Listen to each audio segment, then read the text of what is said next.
guys doing out there tonight? I said, how are y'all doing out there tonight?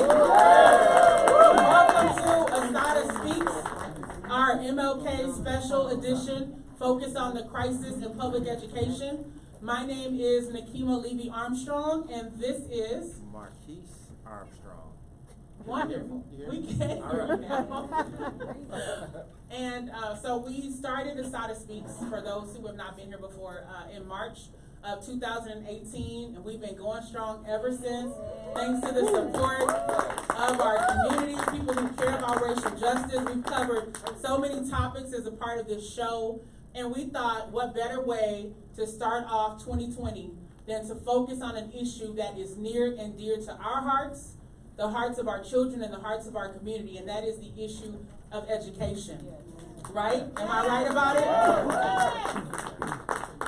So at the end of this show, the hope is that each and every person in this room will feel compelled to not just continue to admire some of the problems that we are facing in the state of Minnesota surrounding the crisis in public education, but to actually roll up your sleeves and get active. Right? Like Leslie Redmond, who's one of our panelists tonight, says, don't complain. Do what? Activate. Don't complain. Do what? Don't complain. Activate. All right. So that is the hope, that we will be activated, that we will use our voices, that we will begin to show up, and that we will recognize that education is one of the most important civil rights issues of the 21st century. Yes. Right? If our children are not okay, none of us are okay. Right. So Marquise, before I call up our first guest, did you want to say anything? I do want to say something. So I pay attention to words because I believe words have power. I believe words have power. Can you? There we go. All right. And especially when my wife is speaking, such a great orator, always gives great information. But she used a word today when she was introducing the topic. She said, for those of us to sit back and admire the problems that we are seeing. Do we know what that means? Why she chose the word admire versus look at versus observe, but she chose a specific word, admire. Say a little bit more about that. Well, I would say admiring the problem is a phenomenon that especially happens here in Minnesota, where we have all kinds of conversations about the problem, right? We talk about it, people bring in equity experts into their educational institutions. We read newspaper articles, we hear stories on the radio about what's happening with education, but we don't see enough of people actually rolling up their sleeves and challenging what is happening within these systems, which from my perspective also means challenging white supremacy and the impacts of what we're seeing within our school system. Now, there are some people who are in this audience who have been rolling up their sleeves. And if that's you, I want you to stand up. If you've been rolling up your sleeves, stand up. Let's give them a round of applause, because these are unsung heroes, right, who go through all kinds of tribulations, sometimes face a lot of backlash just for standing up for our babies. So you all deserve to be acknowledged and supported. All right, so we will take an intermission during our show, so make sure you get to know some of the people who are on the front lines, and you're going to hear from some of those amazing people today. How many of you guys, when you saw the lineup, you were like, yes, I got to come to Asada Speaks tonight? It is amazing. Like, I'm excited when I think about the people who are going to be up here sharing their insights, their expertise, and their experiences. I'm like, this is the conversation that we need to have to take us to the next level. So what is going to happen next is that I'm going to call up our first presenter of the evening. That is a young lady by the name of Kennedy Pounds, who is a regular at Asada Speaks. She's a student at Augsburg, but when she can make it, she comes here and she blesses us with her original spoken word pieces, or pieces by Maya Angelou. So she's going to share a piece with us tonight. And then, after Kennedy, you are going to hear from the CEO of an organization called Brightbeam. And Brightbeam has done some incredible research that they just launched on Monday that we're going to talk about and share with you all. And the CEO, Chris Stewart, who is here with us tonight. And we're looking forward to hearing from you, Chris, who is also a panelist. Let's give Chris a round of applause. All right, asked the question, when you saw this lineup, were you excited about getting here? I can say when she gave me the lineup to begin to put the material together for the advertising, I'm going, oh man, Chris gonna be here? What? Charvez gonna be here? Oh my goodness, Helen. I looked at all of the names and then I began to go through the bios and when you guys present here at the South of Speech, know that I go and I'm looking for all kind of information. I already knew most of the people, but I was extremely impressed when I began to read about all of the work and all the dedication that all of you have put in for the issues of education. So I'm excited about the questions and the answers that we get, and excited about the opportunity for you, the audience, to chime in at certain points. So really excited about it. So with that, Marquise, and our excitement that we have for tonight, we're going to bring up our first presenter, and then, like I said, we're going to hear from Chris, and then we're going to hear from our illustrious panel. They're going to be with us throughout the night. We'll have a couple of things going on in between, but I will introduce them in more detail when we get ready to bring them up. So please welcome Kennedy Pounds to the Asada Speak stage.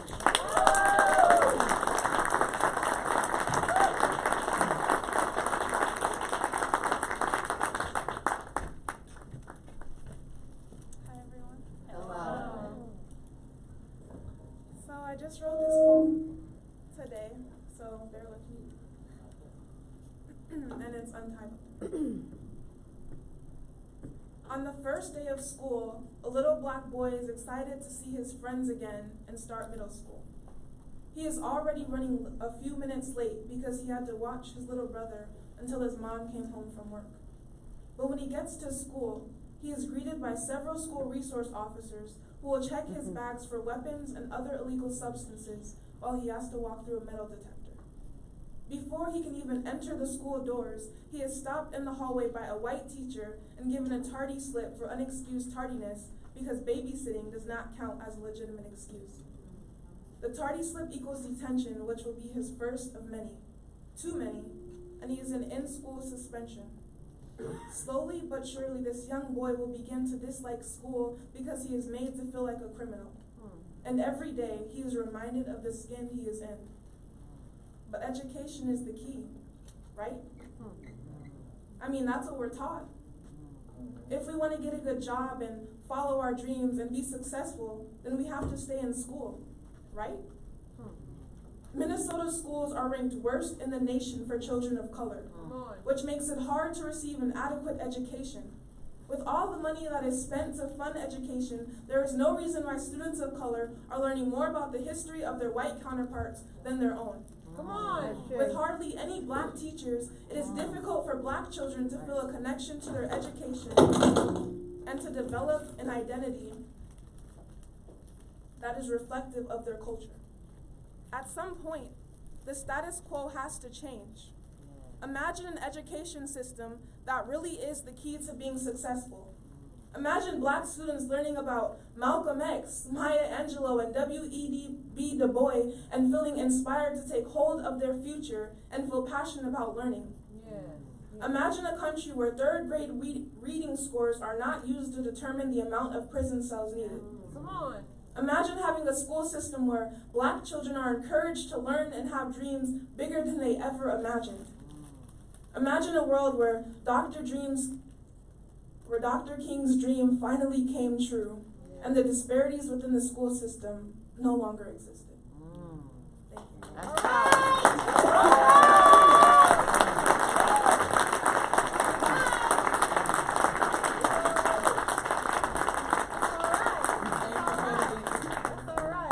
So, did you guys enjoy the original reflection? Thank you for sharing that. Thank you. So now I'm going to bring up our next guest of the evening, and that is Christopher Stewart. Chris, please, he's like Christopher.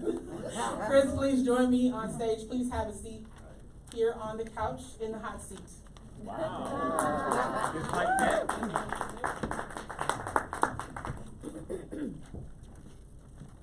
All right, welcome to Asada Speaks. Thank you. When you said Christopher, I thought I was in trouble.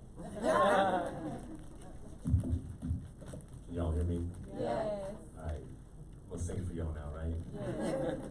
No, I'm not.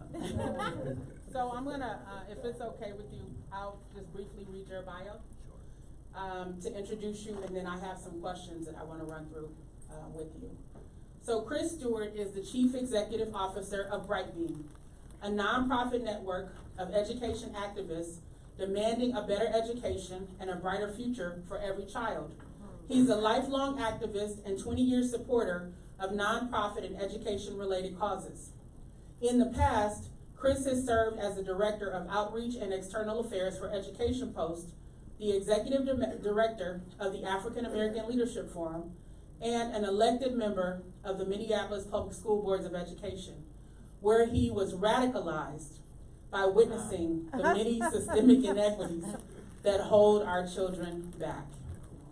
Let's welcome Chris once again. So we were kind of radicalized together, but so your organization that you currently run used to be called Results in Education, which is the umbrella organization for Education Post. But on Monday, you all unveiled an exciting rebranding of your organization. Can you tell us about it? So we used to be an umbrella organization. Results in Education Foundation was actually the umbrella for many different nonprofits across the country that were all education related in different communities. They were localized to the communities that they were in and run by people in the grassroots of those communities. Our new organization has brought them all together under one umbrella, and that has been Brightbeam with one purpose. And we went through a whole branding process, so for some of you who have been through a branding process, they talk about your hopes and your dreams and all that. And what we really came down to was we had talked about a lot of problems in education. The one that we landed on was we just felt like in every city, there are kids living in the margins, in the shadows of prosperity, and no one is shining a light on the faces at the bottom of the well. Brightbeam came out of us saying, what is the one thing that we would do and die knowing that we did something? And that is to put the focus on the faces at the bottom of the well. Oh, wow. That's powerful. Yeah, that does. So speaking of shining a light on the faces at the bottom of the well, on Monday, you all launched a jarring report in honor of Dr. Martin Luther King Jr. called The Secret Shame: How America's Most Progressive Cities Betray Their Commitment to Educational Opportunity for All. Can you talk about that report and what the onus was for that report? My understanding is that you do a lot of traveling, of course, and you witnessed some things during your travels that concerned you and caused you to want to go deeper. So talk a little bit about that. So first I'll say, as an activist, my reputation precedes me. People know what I believe. They've seen me for long periods of time. They know where my politics lie. They know what types of educational policies I support and don't support. But they wouldn't know where this came from. They wouldn't know what experience I had that made me want to do this report. If I look at my calendar last year, there's hardly a week where I wasn't traveling every week, just about, and some weeks twice in a week. I've been everywhere from the north to the south to the east to the west. I've been to all different kinds of cities. Then I tell the story over and over again about how we started this report was I kept seeing a pattern over and over again, not dependent on one kind of city, but it was every city that I went to.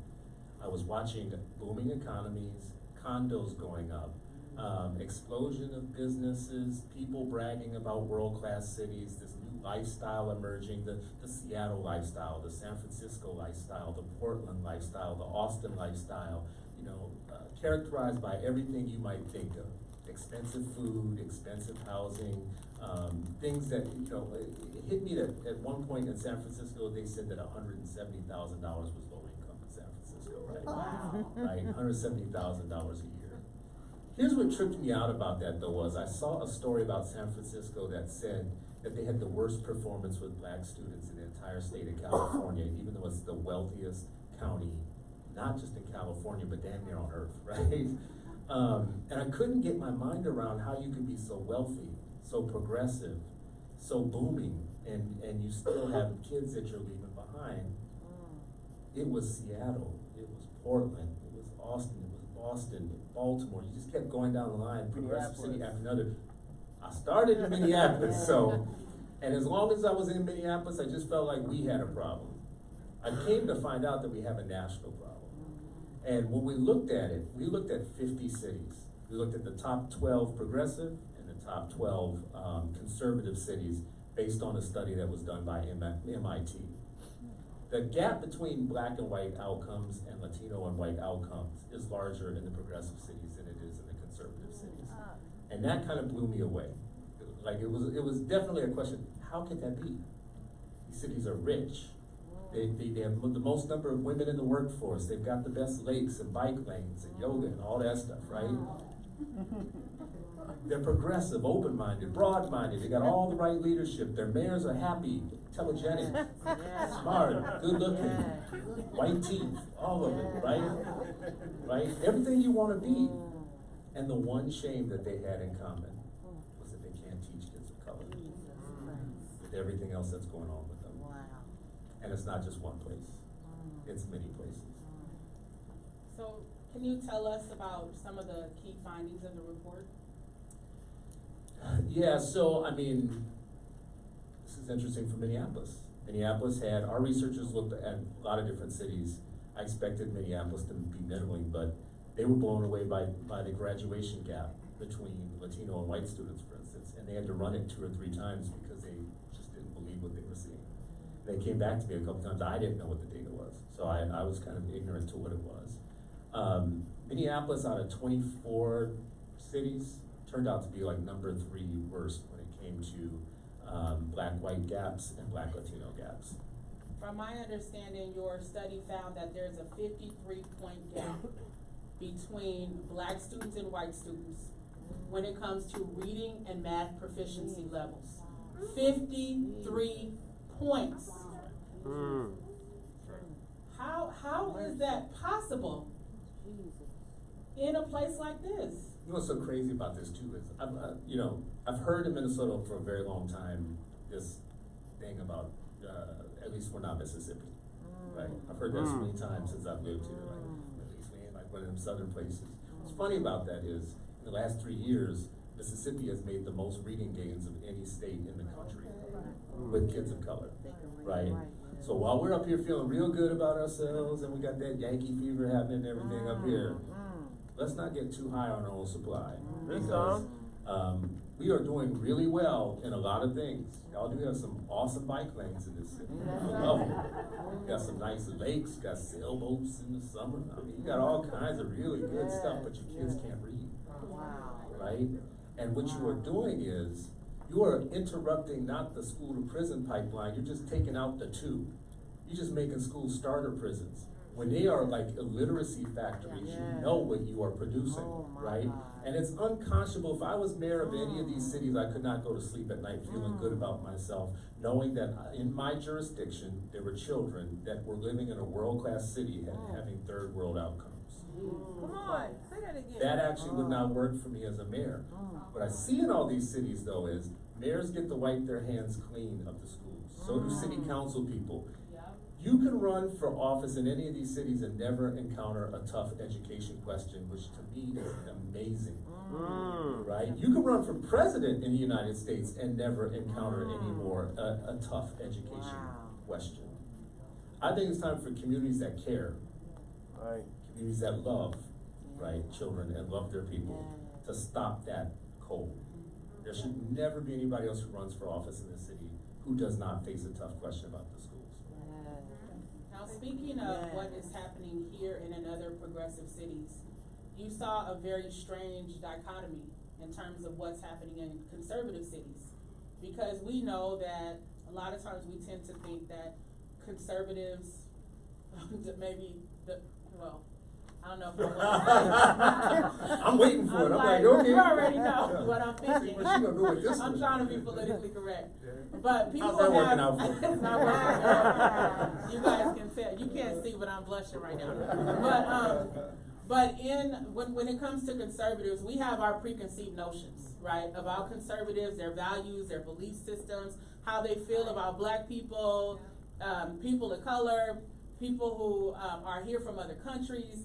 And yet, your findings showed what in terms of what the gaps look like in those conservative cities?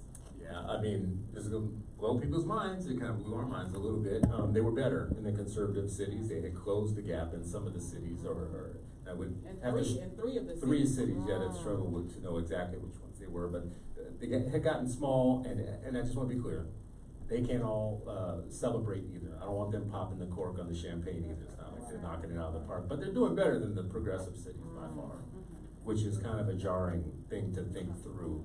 And our researchers, this is what they told us, they controlled for different factors, and the one thing that they saw as the biggest predictor was progressivism.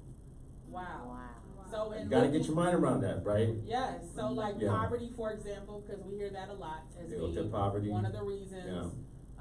They looked at neighborhoods and all of the things that. They looked at income inequality in the cities too. And at the end, after they ran everything, municipal progressivism was the thing that they said was the biggest predictor of those gaps.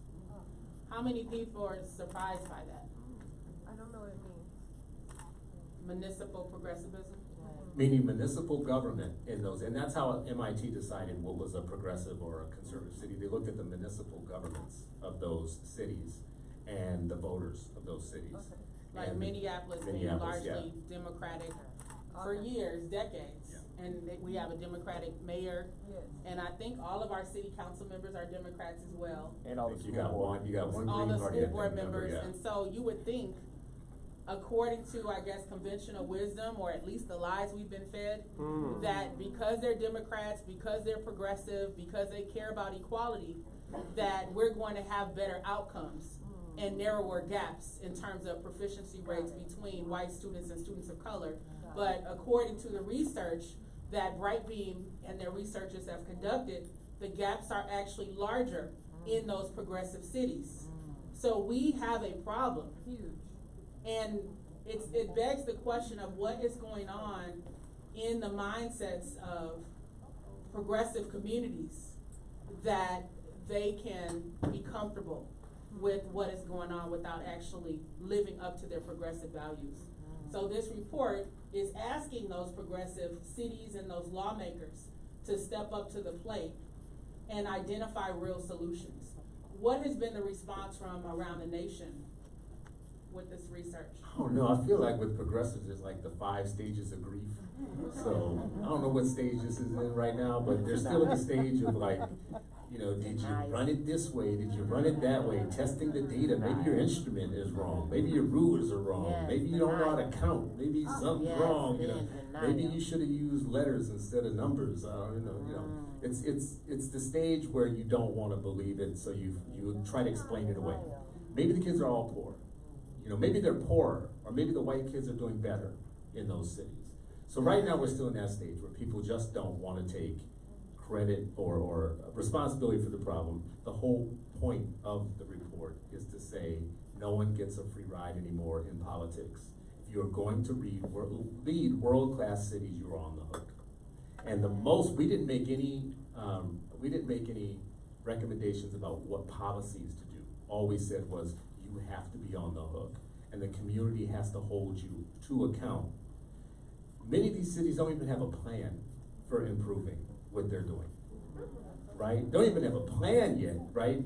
So if we're not even at the stage where they have a plan that is jointly shared by city leaders in the community and co-authored and monitored year over year for growth and progress, if you don't even have that going, you're 10 years behind already, right?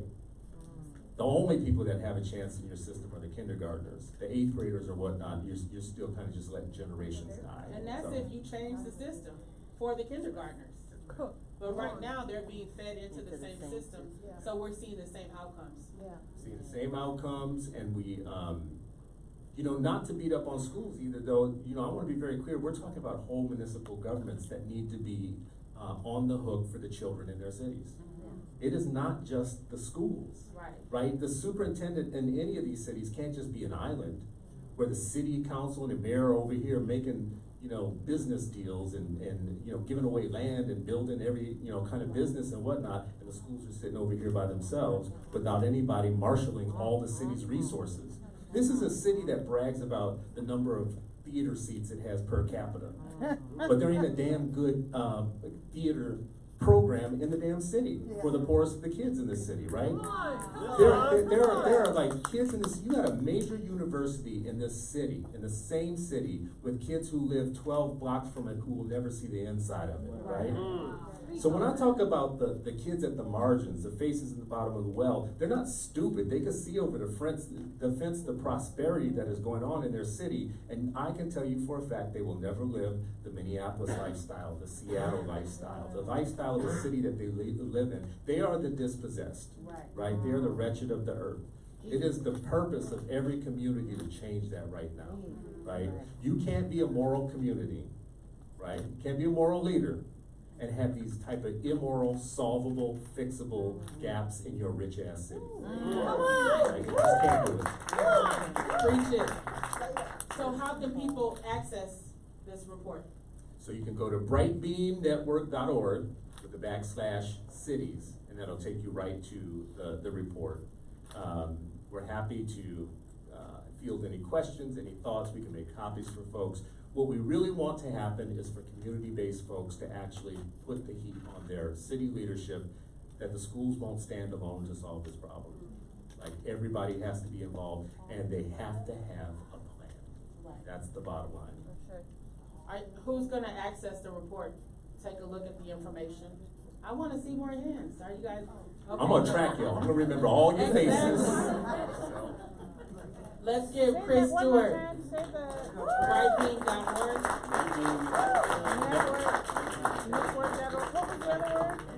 And then if you do a /cities. Cities. Okay. Yeah, so brightbeamnetwork.org, / cities. Thank you. And I wrote, you wrote actually a blog post talking about the report that is on your website. It's there too. Yeah. And then I wrote an op-ed that should be coming out this weekend in the Star Tribune.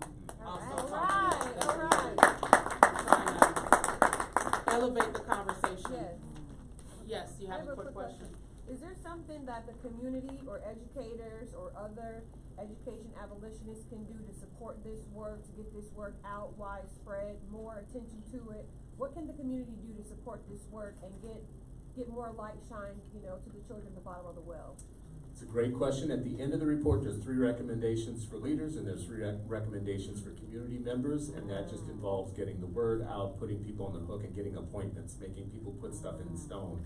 Wow. Because city leadership need to convene the community. They need to convene their cities, and they need to be leaders. Okay. And they're not gonna do it by themselves. Leaders only do what their constituents tell them to do, Okay. right? So we wanna start with constituents, putting heat on our leaders, and not just the schools. Got it. Everybody from the top all the way down in your city has to be called to account. Somebody, call the mayor tomorrow and say, when's the meeting? Done. When's the meeting? These are the results in your city, when's the meeting? Done. Right? Done. So the request, as you can see on this last slide, is to demand a plan from your city leaders. And if you go to Brightbeam's website, there's a petition for your city leaders to create a plan to help all children succeed in school or get involved in any of the other action opportunities. Thank you. And I'll just tell you, just for the record, we have one city where the mayor has already said, well, I don't, schools aren't my jurisdiction, whatnot. And the community members that are running this have basically said, okay, if you're not gonna have a meeting, we're gonna have a meeting wherever you go, so we're gonna follow you. So now they're having meetings wherever he goes. If he has something at the chamber that morning, he's gonna have a meeting, whether he wants it or not, right? So, I'm with that. you will have the Jacob meeting, Fry, so. watch out. Watch out. your back. Let's give Chris another round of applause. You can stay up here, Chris. Now I have the honor of bringing up our illustrious panel. Chris is one of those panelists. I'm going to call up each member individually, and I will ask that you come on up when your name is called. And then Marquise, I need your help. We have chairs over there that we need to put up for the panelists. Helen Bassett is an at-large representative of the Robbinsdale Area School Board in Minnesota. She was first elected to the board in November 2003. She won her re-election in the general election in November 2016. She previously served as treasurer of the Minneapolis NAACP, and she is a passionate advocate for children, families, and community. Welcome, Helen. All right. Rashad Turner is the executive director of the Minnesota Parents Union. Come on up, Rashad.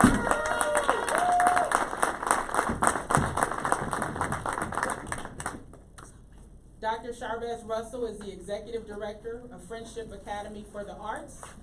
He has a doctorate in management and organizational leadership as well as an MBA. All right. Chauntyll Allen is an educator, mother, activist, leader of Black Lives Matter Twin Cities. She's put her life on the line, helping to lead demonstrations, marches, shutting things down, and disrupting business as usual. Yeah. She was just elected to the St. Paul Public School Board.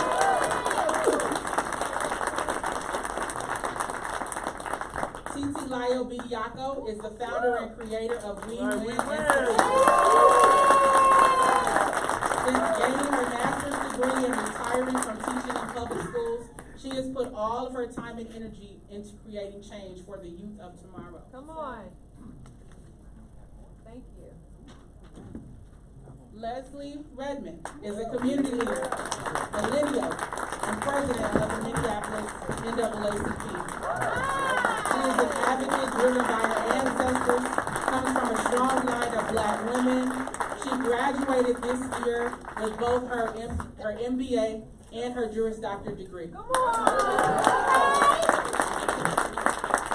Dr. Leanne Stevens was Minnesota Teacher of the Year in 2006. She's been an educator for 30 years with K-12 teaching and leadership experience. She currently serves as a teacher on special assignment with St. Louis Park Schools in St. Louis Park, Minnesota. All right. Okay, everybody's up here. Let's give them a round of applause.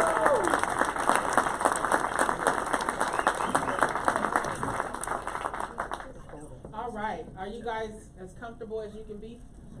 We packed everybody in. Okay, I feel like I'm in my living room. Welcome, y'all.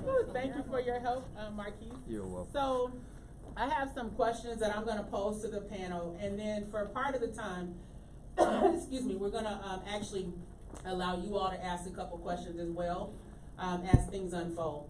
But first, I want each panelist to tell us a little bit about the work you do in education. We have a couple mics that we can pass around. Who wants to start? Well, I got the mic, so. I've been involved in education actually before I even left out of high school. I started volunteering in the daycare that was in the high school that I went to. And then shortly after that, I've been just involved in different ways, from organizing after school programs. I coach basketball.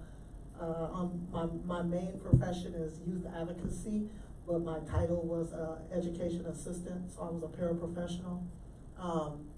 I feel like the work that I did was mostly just advocate and try to interrupt systems that were trying to, push our boys down the school to prison pipeline, and girls actually, push our kids down the school to prison pipeline. So that's my work. All right, thank you. Good evening, everybody. Good evening. My name is Rashad. I'm currently the executive director of the newly launched Minnesota Parent Union.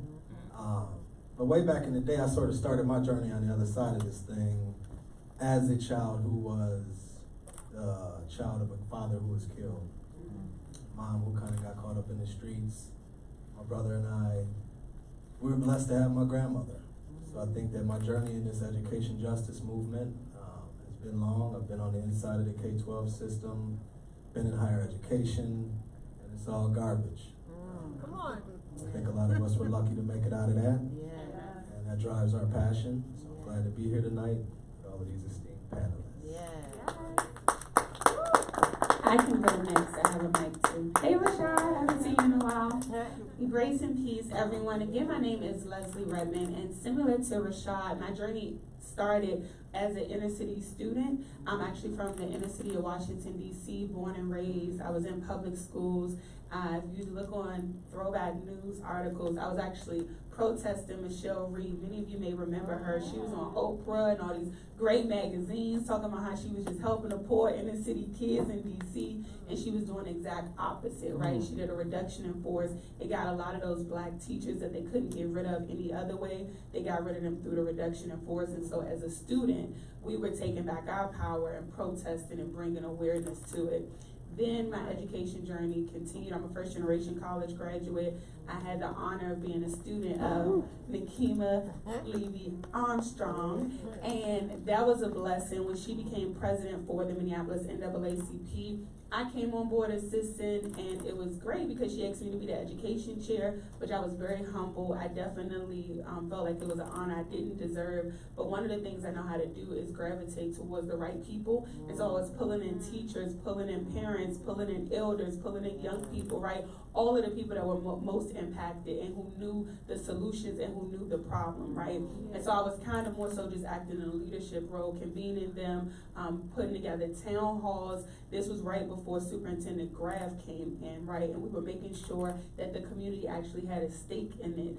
And it was great. We know obviously the disparities are still here. I see Ms. Sharon in the back. We know that the disparities are definitely still here with the Minneapolis Public Schools, and the fight continues. And I also do work at the high school for recording arts in St. Paul, but you could find me probably any day popping in and out of schools, building with students on various different capacities.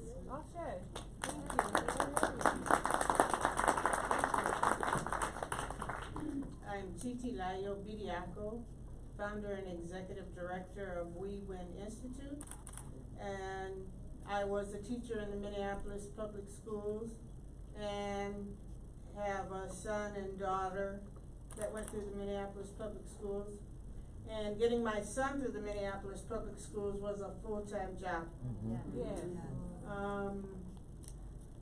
I've been around a while. I was around when this man was on the school board, and I've been very consistent.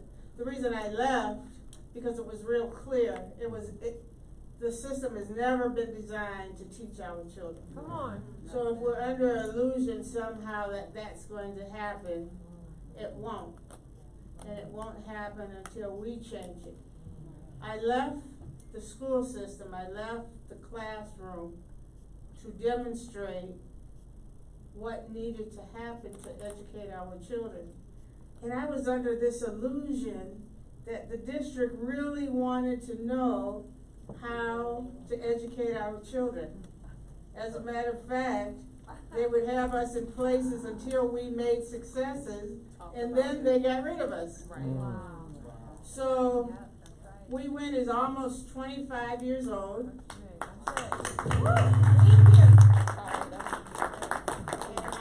I just want you to know that we will consistently work in terms of the successes of our children. And I just want to put the idea out not only to the panel, but to our community, is we should try something radical. I'm with you. Let's do it together. Yes. Hi, I'm Leanne Stevens, and teaching was the second career for me. Never wanted to be a teacher, never thought about being a teacher. My grandmother was a teacher, but it wasn't anything that I was interested in. Came to Minneapolis to work for Dayton Hudson as an associate buyer, and started, I got involved in a tutoring program that was named after Dr. Richard Green, and so then I was like, oh, I kind of like this teaching thing, and so then I started off my career in Minneapolis, was there for a little while. I ended up in St. Louis Park. Things didn't go as well as I was hoping in Minneapolis. And it's interesting though, because after I left Minneapolis is when I was named Minnesota Teacher of the Year, so that's kind of interesting. But anyway, my current role, I'm a racial equity instructional coach in St. Louis Park. So I coach about 43 teachers. Not only I coach them on their instruction, but also their beliefs about Black and Brown and Indigenous students. Because whether you know what you believe, it shows up in the classroom, and it shows up in your instruction. But my passion is really with our Black girls. And how do we offer spaces for them of healing and learning, both, and for them to be able to process their identities as well.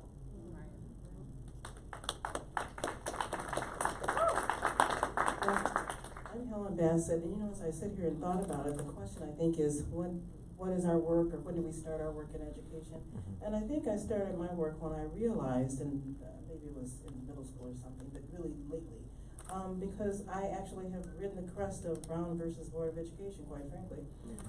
You know, that law was passed, Brown 1 and Brown 2 in 55, 56, and I was born in 1950.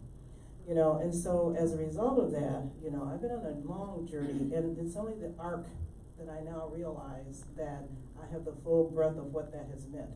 When I started school, I was in Northern Illinois in Rockford, and at that time, Rockford had a grade A top flight education. My education took me a mighty long way just from high school.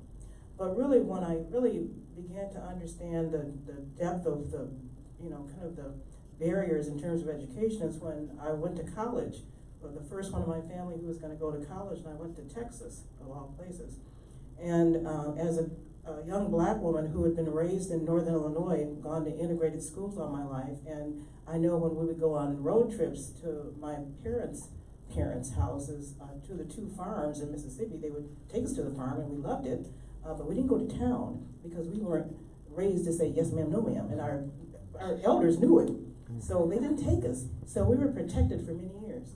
But the reality of that whole thing is when we went to Texas, and I'll never forget it, on my 18th birthday, myself and we had some girlfriends who went also there to school, and we went to Dillard's.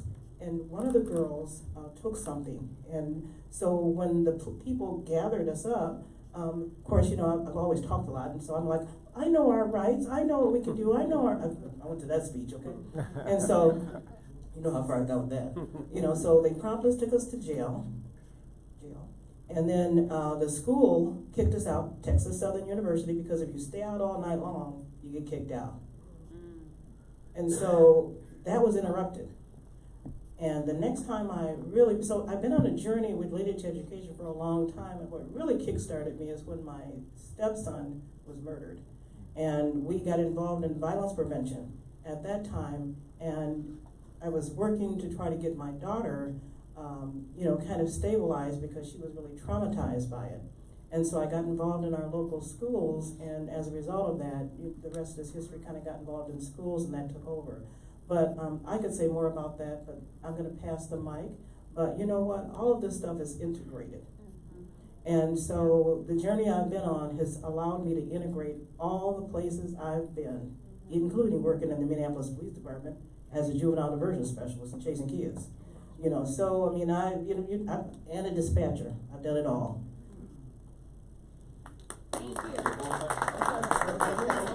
I get both mics. Hey, my name is Dr. Charvez Russell, and I was born and raised in Mississippi.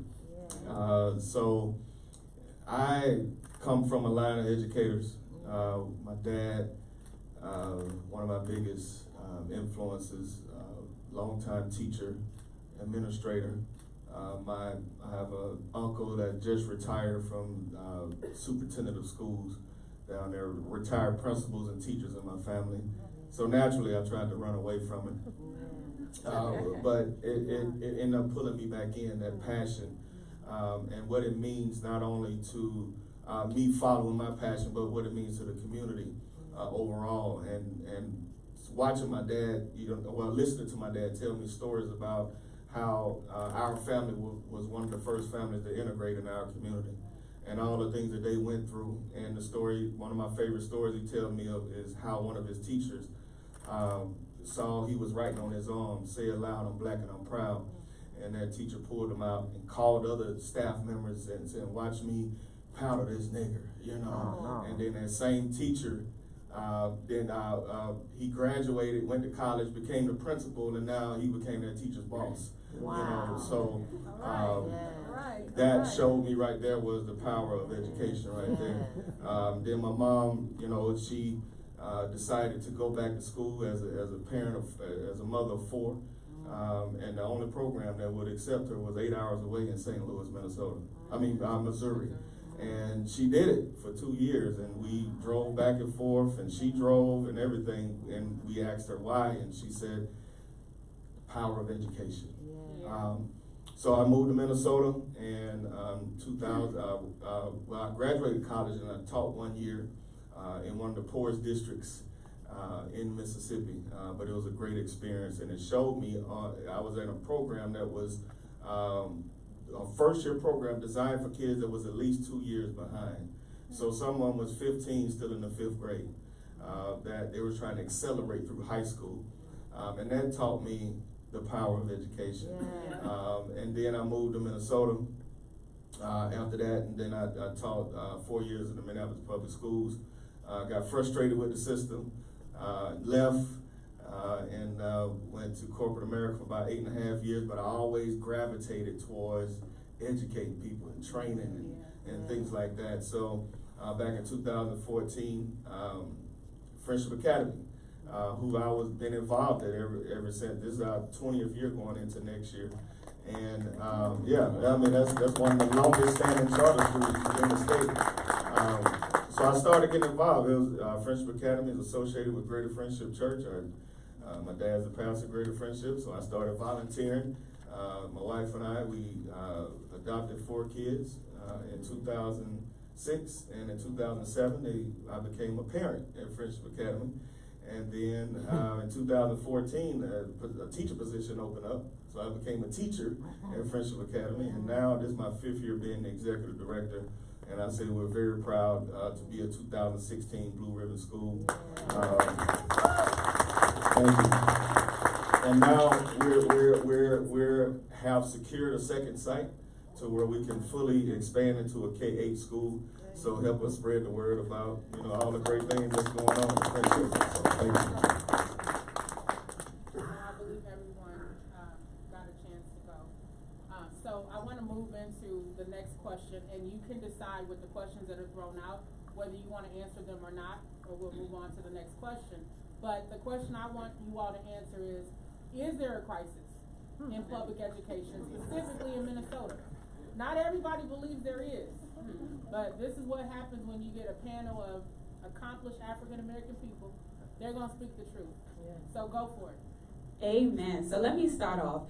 There is definitely a crisis in Minnesota when we think about the education system. And I think we focus a lot of attention on the criminal justice system, and we can look right back to the 13th Amendment when America, quote unquote, abolished slavery, and then they created the caveat, except if you're duly convicted of a crime. Well, they've done the exact same thing with the education system. I think the education system is actually the first plantation that they put us on, right? And through that, they're able to have the school to prison pipeline. I can't tell you how many parents reach out to me. I've had to go write letters, go to court with babies. Yeah, these are babies. These are like school fights that would typically just end you in detention are now sending you into the prison system, right? Or the jail system or the juvenile system. And it's horrific. And we talk about education being the great equalizer, where it's also the great divider, right? And if they can prevent our children from receiving a proper education, they can prevent them from doing anything in life, right? Our students are not being taught the things that they need in order to be competitive and actually be able to take opportunities within these Fortune 500 companies that exist in Minnesota, or any job for that matter. And I think that Carter G. Woodson, the Miseducation of the Negro, just hit it right on the head, right? And when he talked about when you can really enslave the minds of people, you don't even have to tell them to go to the back door. They'll naturally go there. And if it isn't a back door, they'll create one, right? And that's what we're seeing happening to our children. We are not only not in the curriculum, we're intentionally wrote out of the curriculum, right? We don't see our black teachers. We're not being put in positions. We're actually being prevented from being able to teach in the schools a lot of the time, right? Instead of them seeing our children as being exceptional, they're seeing them as being special in a negative light, right? And throwing them in special educations.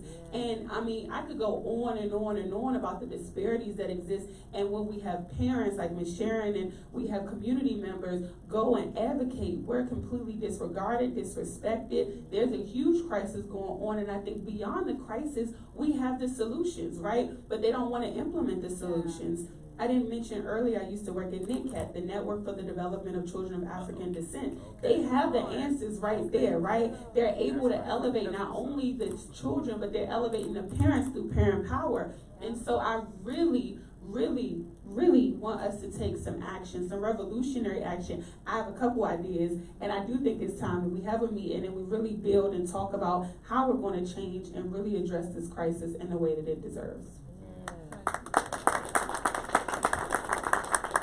So I absolutely agree with Leslie. We are in a serious crisis, and that's why I really like what Mr. Stewart was saying about how we need all individuals, and I call it all hands on deck. You know, a lot of times they reach out to me and say, what are we supposed to do? All hands on deck.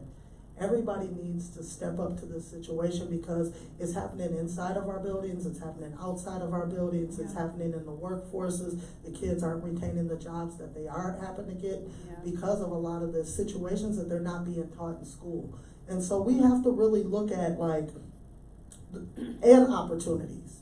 Even if they can get them, there's a lack of opportunities also. And so we are in a serious crisis, and that's why I think it's so important for everybody. You know, we need government officials, of course, but we also need everybody, parents to step up. We need the neighbor to step up. If you don't have kids, you should be looking at this situation and saying, how can I get involved in this, and what can I do to support it? And we're in a serious crisis though. Let me just say what it is. It's called white supremacy. Come on. Call it out. So what does white supremacy mean in relationship to education? Come on. I'll tell you. We'll just talk about the Minneapolis Public Schools.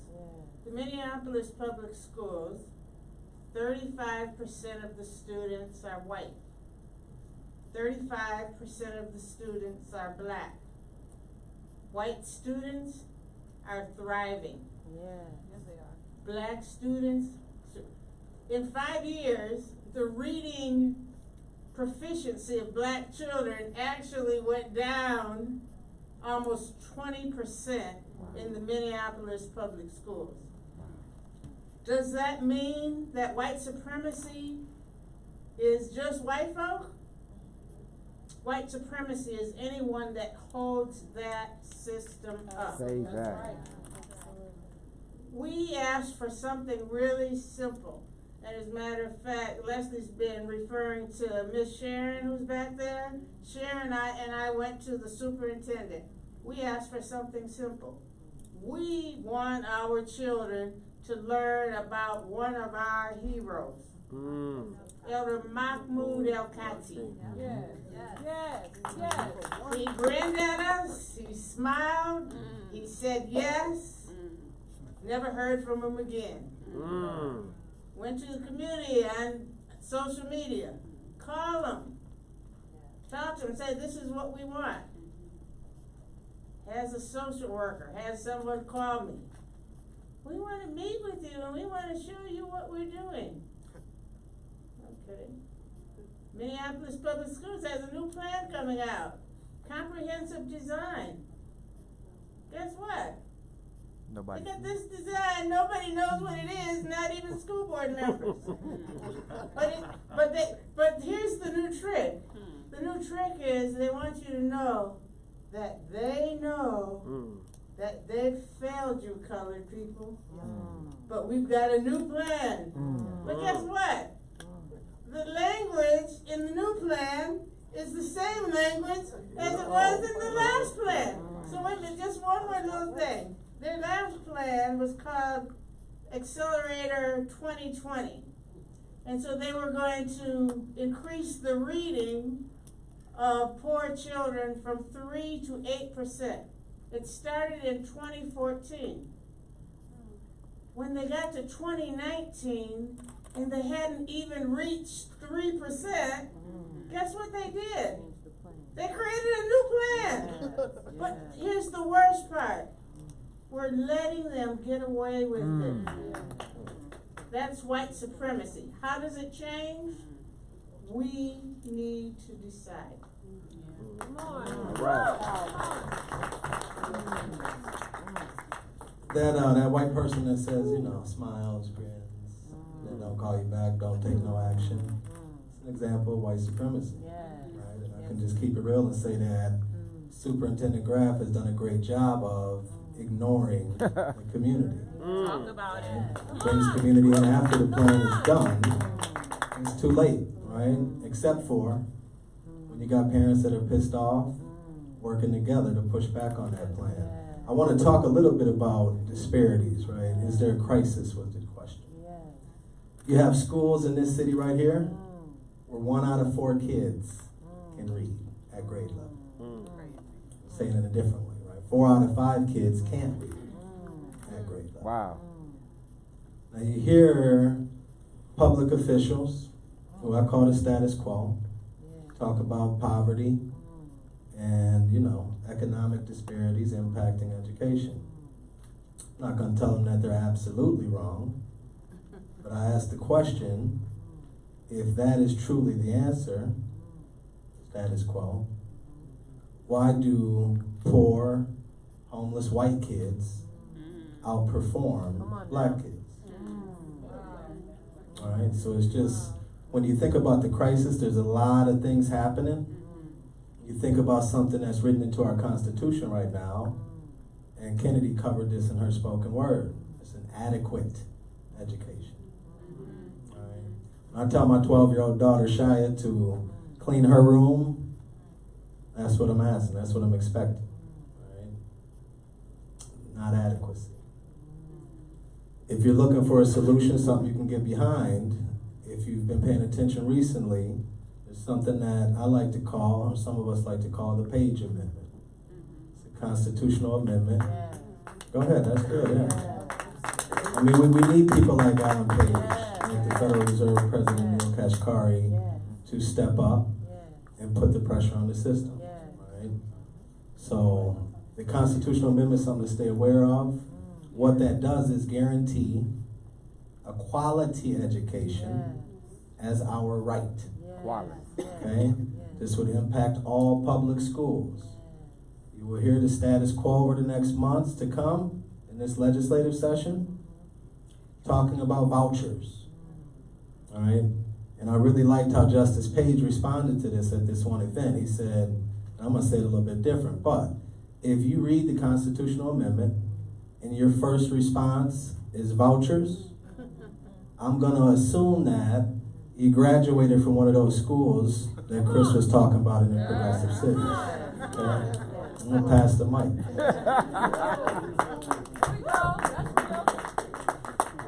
Are you going to jump in there? No, go ahead. No, I talked a lot. You go ahead. Well, you didn't really talk. You could talk more. I want to talk a little bit about another aspect of this. And so in the school district where I'm on the school board, which is a first-ring suburban school district. Now, the fact that I was the first African-American or person of color to be on that school board, and I've been on that school board for 18 years, is a story all by itself. Wow. And so, and it's taken all the time that I've been on that board, and we finally now have an African-American superintendent. So the fact that he's African-American alone is certainly, of course, as an African-American woman, I'm proud of that, because when you get 7 unanimous votes, remember, I've been working for 17 years on this with all my colleagues. Boards change, people change, you get new board members, you have to get 7 people to agree to something. When Superintendent Jenkins came in, he talked about see all, serve all, support all. In fact, he was on that panel at that event. Now, when you get a person in leadership, a superintendent who really is serious about moving the work, and one of the strategies and the things that our board, even though we've been cutting, one of the strategies that we adopted and invested dollars in that I'll say we didn't have, because we still had to do some more cutting, was in reading. So we have a program now, Letters. And Letters is a program that teaches, because believe it or not, teachers don't know how to teach reading. And so, no, seriously, they don't. And they're not taught about how to teach reading. And so, I think the community needs to mobilize, and all the things we've talked about are very real. But at the same time, the kids are in school right now. So, they're in school right now. So the ones that are in school right now, we need to have interventions, services, and things that can help those that are there right now. And so the fact that he's talking about these things, the fact that he's holding people accountable, our board was shocked when we found out the teachers weren't even, what the information says is that I think 2/3 of the teachers self-report in the state of Minnesota that they're not teaching the standards. Wow. Okay? Wow. And so we were like, not teaching the standards? How you get away with that? What's that about? You know, I mean, seriously, but so I'm saying that you have to have someone who's willing to come in, who's willing to do the work, who's willing to be frank with the school board. You have to have your school board that's gonna have the courage to make the right decisions. So when a group of parents get mad because the superintendent makes a personnel change, which is a routine, that's a routine thing for a superintendent to do. And if you get a finite group of parents who don't like it, they'll try to railroad him out of town. And I can tell you, our superintendent has been under siege. And you know what? The board is standing tough. So, you know, I mean, and well, now, you know, we're standing tough so far now. We have a few wavering, you know, but, you know, I mean, I'm just keeping it real, you know, but you have to, you know, be willing to stand your ground. If you know these kids need this program, if you know that you're moving the needle, if you're willing to take a look at it. The Minnesota Department of Human Rights found that over 40 school districts were pushing these kids out of school, you know, with this, you know, and they've been cited. So you have to have, you have to stop pushing kids out of school because they have minor infractions. You know, there are all kinds of things that are going on that really go to policy.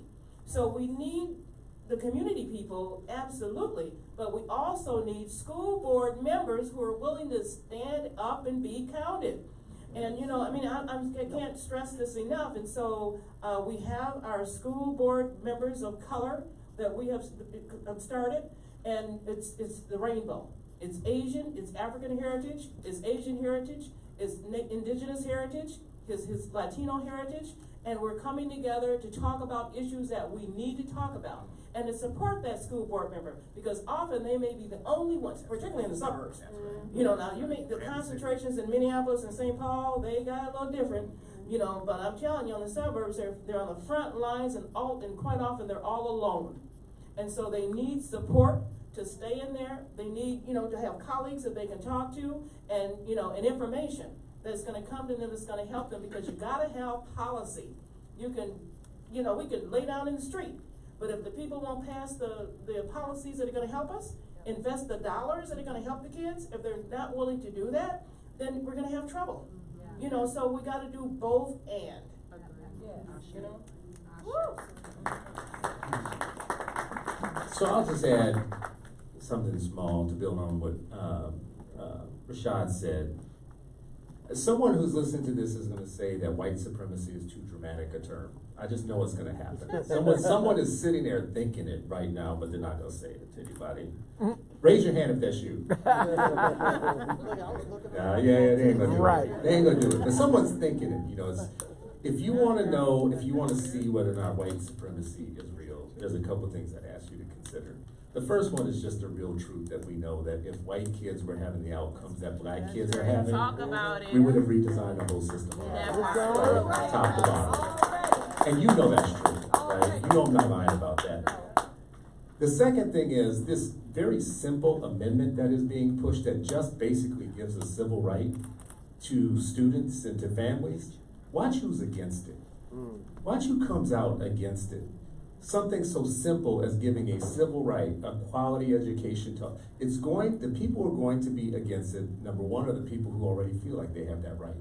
Yeah. Because it's you who don't have it. They don't want you to interrupt their system where they already have that right and you don't have it. Come on now. So watch who it is and take names of who comes out against it. What organizations? Why? What's their reasoning? What would be so wrong with giving everybody a civil right? You are going to see whiteness work in a way you have never seen it work before right now. It's going to be the system keepers. They're going to have a governor. They're going to have a legislature. They're going to have white nonprofits who vote the right way for the right Democrat all the time. They're going to have a party, and they're going to win if people don't pay attention, right? Watch whiteness work. Because Minnesota is a master class in whiteness working. A lot of good points made, and I just want to add that it is a crisis because, I mean, the evidence, like I said, I've seen the back end on my first year teaching. Well, if you take a look at the back end, you understand that the education crisis is also the housing crisis. The education crisis is the income gap crisis. All right, so all these things kind of roll together. And if we don't, then what we're saying is that we're satisfied with the condition of our neighborhoods. When you have our young African American men just out of high school, the ones that are committing the most crimes, you know, they are the ones that, and I see education as not seeing that you have options. You know, Martin Luther King said it's supposed to teach you how to think critically. You know, so when I got a problem with you, as opposed to me being violent with you, now I'm thinking of other solutions and ways that we can work this out. If I'm more educated, if I know that I have options now. Not saying all educated people are perfect, but at least I know I have options. You know, so when you look at the condition of our neighborhoods and our community on the back end after high school, how many do we have in college? You know, that are attending college, that's taking advantage of all these things are trade schools, all these things that we know work. You know, Summit Academy, one thing Brother Lewis, he said the best welfare program is a job. You know, you give somebody a skill, you give somebody an option, other than you know, being bogged down into what my own thinking and not being exposed to all what education has to offer. So, all right, thank you. All right, don't at me on Twitter for what I'm going to say because I didn't write this. But I'm glad you mentioned Martin Luther King because a lot of times we disregard some of it, I think, his views. So if you read Chaos and Community, like where do we go from here, if you read that, in that he talked about, I'm for integrating lunch counters and I'm for integrating buses. He says, you know, but as far as schools are concerned, why am I going to put my children in a school with white teachers who believe that they're inferior? And so when we talk about a crisis, like I've been in education for 30 years and it's been a crisis I believe, for the 30 years that I have been in education, and our kids can't wait. Like this incrementalism does not work. Like there has to be this sense of urgency. Definitely a sense of urgency, and so when I see the resort, those numbers don't lie. So people can we can deflect. We've had poor people with us since the beginning of time. And poor people can learn. And so, and I've always been as a teacher, my philosophy has been, I cannot take credit for the successes of my students if I don't take credit for the failures as well. And so, because when they fail, it's family, it's poverty, but when they are successful, it's what I did. Well, if I'm deflecting, and if I'm saying that these are outside sources that have contributed to their success, to their failure, then those same outside sources have contributed to their success as well. And so I really believe that for me, and this is my perspective, as someone who has been in the classroom for a long time, I have to look at what I'm doing and what I believe about I believe they're beautiful babies, but what I believe, how are my beliefs driving what's happening? How are my beliefs driving the results? And in my role as a racial equity instructional coach, I see really that the bigotry of low expectations. So it's kind of like, So you were talking about standards. Well, standards, that's the floor, y'all. It's not the ceiling. That's right. That part. It's, you know, it's the floor. It's like the least, right?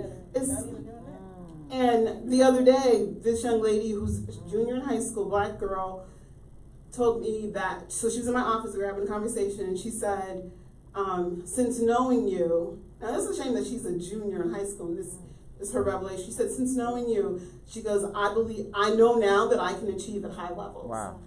Because you've done it. And so now I know I can do it too. And I'm like, that should be somebody at kindergarten level. Right. Right, with that mentality.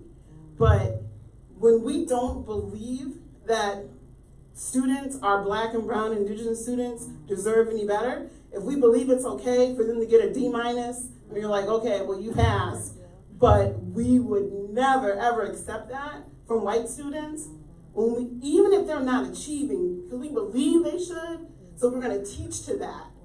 And that's what I'm saying. So is it a crisis? Absolutely. Absolutely. I hope we'll talk a little bit about trauma too, because when we think about the trauma that some of our students are facing, it's significant.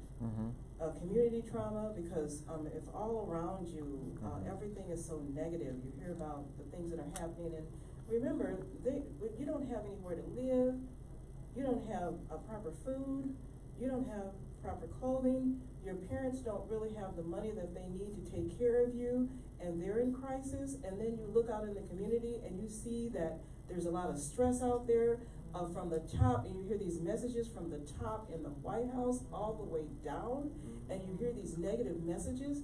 The things that these students have to go through now is ridiculous. So it's a wonder they can focus and learn. We can't forget the trauma that they're facing. So when they get in school and the child is not doing well, somebody has to care enough to say, are you okay? What's happening with you? The reaction cannot always be punishment. Punitive. You know, that they did something wrong, that they're bad kids. No, they're not bad. They may be hurt. You know, and so we have to have, when we mobilize, we have to also mobilize around the social and emotional health and welfare of these children and their wellness, as well as everything else. So we have to do, unfortunately, we have to do both and. We gotta activate in the streets, we gotta hold staff accountable, we gotta go to the boardroom, we gotta do it all. You know, so we can't forget any piece of it. You know. Just one more thing. One more comment, and then we'll take a brief intermission. Cool. And this ain't coming at Mrs. Bassett. I love your outfit and your nails. Right? This message is to ineffective racist white teachers in the classroom. Right? Speak to Do not take the fact that we have a lot of trauma in our community as a reason, because that ain't what Mrs. Bassett is saying. Do not take it as a reason to have low expectations. Come on. Right? So I just wanted to add that. I gotta add one thing. Because some of y'all black teachers ain't knocking it out of the park. Either you, I just want to put, sometimes our own people get in the system and they talk like and walk like just like everybody else in that system. So I just want to, you could have good black cops and you could have not so good black cops. You could have all that going on. I just want to remind you that the other thing is these conversations always end up with black trauma, black poverty, black awfulness, awfulizing our children and all that. I want to let you know that there are some straight up, fine, everyday black people walking in schools not getting an education every day, right? Not a damn thing wrong with them, not a damn thing wrong with their brain, not a damn thing wrong with their mama, not a damn thing wrong with their daddy, going to the same school and not getting an education right now. 50% of black people live in the suburbs now. And those kids aren't even faring any better, right? So I just want to be clear about the fact what Helen said earlier, y'all need to wrestle with the fact that it is a research-based conclusion that teachers don't know how to teach reading. That is not, we're not making that up. Right. That is an actual problem proven by research. I don't care how well off you are. You could be the Cosbys walking into these schools. If your teachers don't know how to teach reading, you're not gonna read. So just one quick response that I give when people talk about the trauma, which is very real. But I think about what our people have been through and the fact that Frederick Douglass born into slavery, whipped every day by his master, mother taken away from him when he was a child, learned how to read, and became one of the most prolific writers and orators that we've ever seen in our history. So if Frederick Douglass can do it, having gone through the institution of slavery, you're telling me that black kids in our community can't learn how to read? That's ridiculous. You know, black kids in Africa sitting on dirt floors without books are learning to read. Come on. Exactly. Right now. So we need to get our teachers out of the mindset that they can awfulize our kids. Oh, they're so poor, they're so this, so that. No, you can't teach. Right? Let's be real. So on that note, I wanted to jump in right quick. I'm sorry. Some people are like, I gotta go to the bathroom. Okay, go to the bathroom.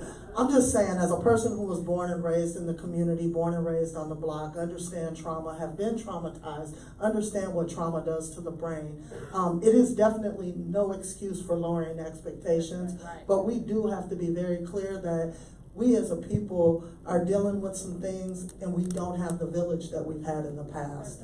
So we had a lot of coping mechanisms and we had a lot of people around us. We had grandmothers and great-grandmas and great-aunts.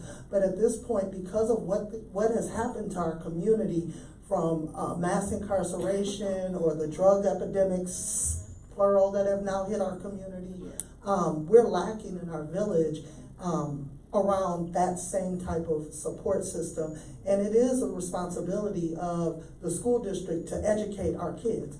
So if they're coming through the door with these type of situations, it is the responsibility to figure out how do we alleviate this for this 6.5 hours and make sure that they meet standards during that time. And so when I speak to poverty or to trauma or that type of thing, it's all about like our responsibility as educators, despite what's happening in our society right now. So on that note, One more thing. on that note, why don't we take a 10-minute intermission? So the bar is open if you want to grab something to drink. The restrooms are downstairs to the right. We'll be back 10 minutes sharp. All right? Can we hear some music, Cypher? We haven't met in person.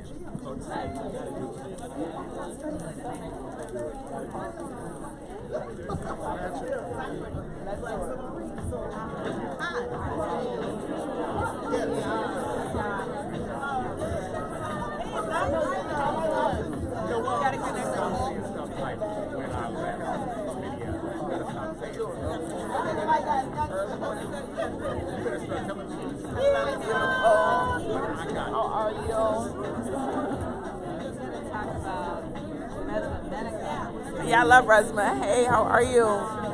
He's gonna be at New School.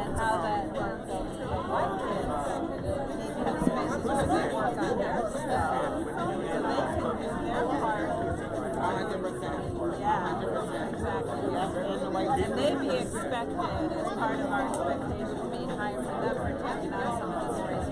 100%. That's good. That's good. But you know what I appreciate about TT is I've had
Well, remember with the title.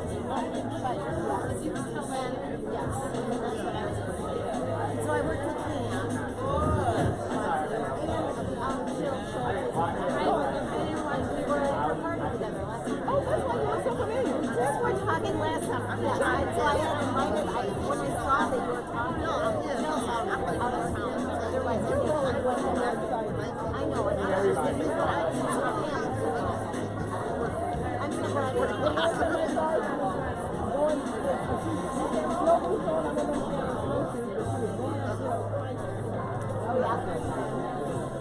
How are you? Good.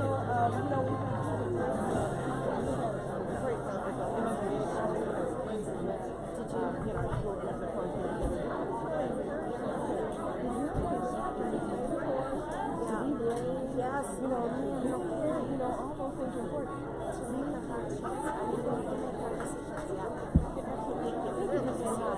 Where are you going now?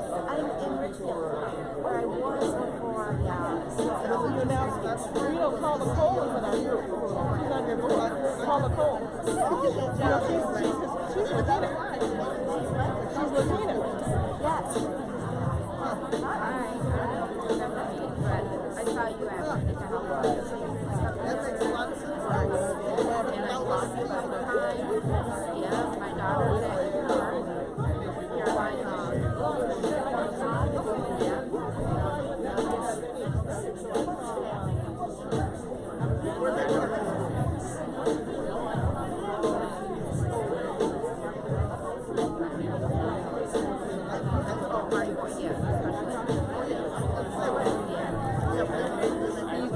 I'm glad you got my pen because I need your email address. I need your family advocates. And I have they would only give me generation.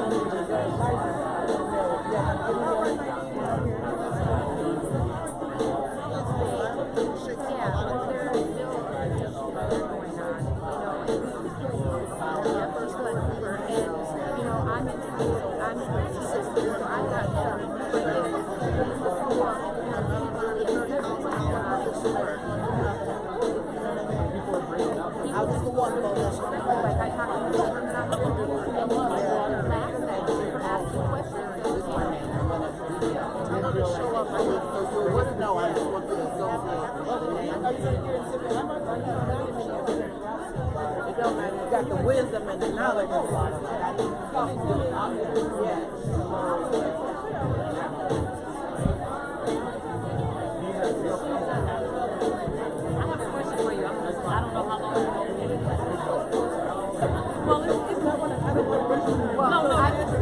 It ain't a good question. Maybe I'll catch you. I'll talk to you. Yeah. Can I talk to you after?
again?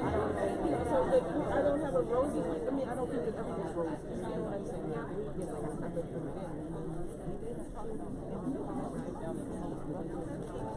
But at the same time,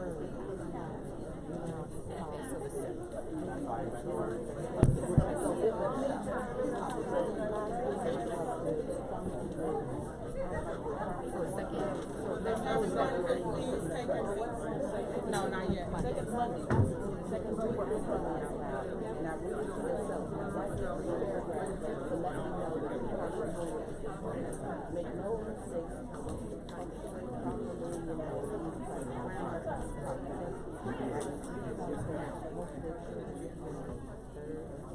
Wait, what did you say? Come back. She did say so. Yeah, Ronald was the first one. Okay, come on up, Aileen. So before we bring our panel back up. Oh. It's not able to get the slide. No, I'll just have to say. Oh, okay. So before we get our panel back up, we have a special guest who is present. Aileen Churamo.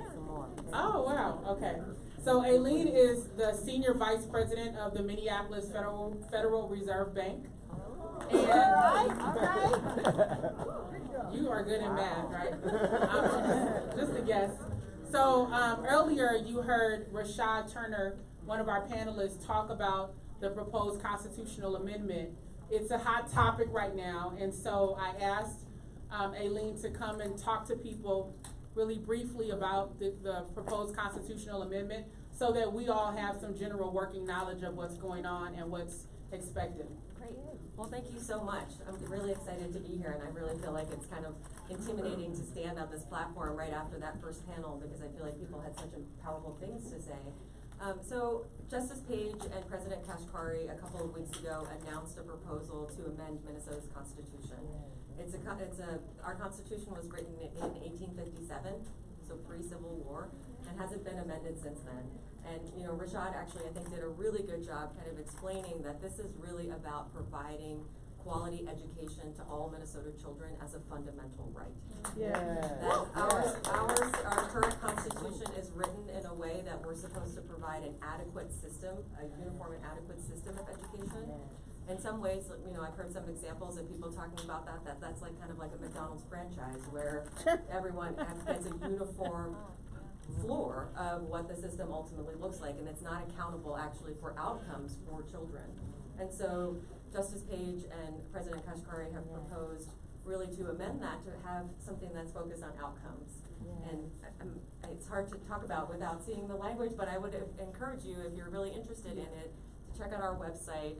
There's some really good video of Justice Page and President Kashkari talking with Angela Davis from NPR about really what drove them to want to pursue amending the Constitution. And it's really about a civil right and what power comes from providing that as a civil right. And it would make the duty of providing quality education a paramount duty of the state, which means that it would be the most important thing that the state is responsible for.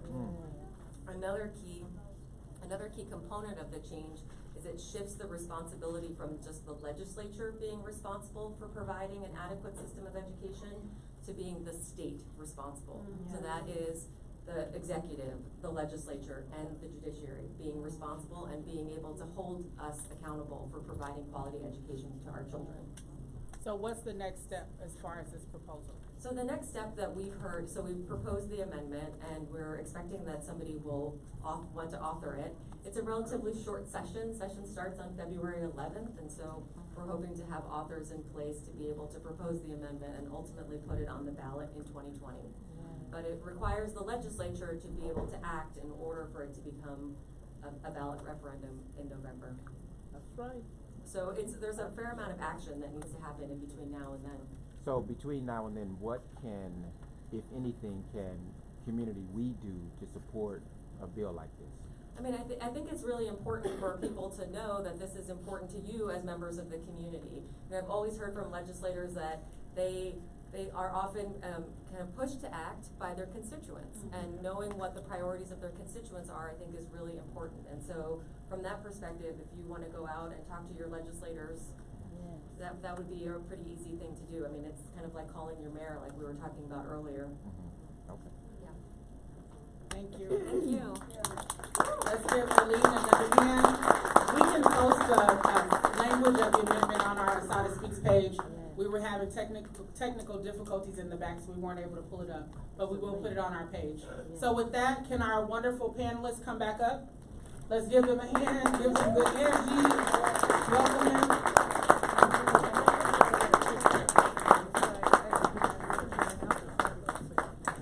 We're back. So the other microphone is right there. So, Chris, the other microphone is near you.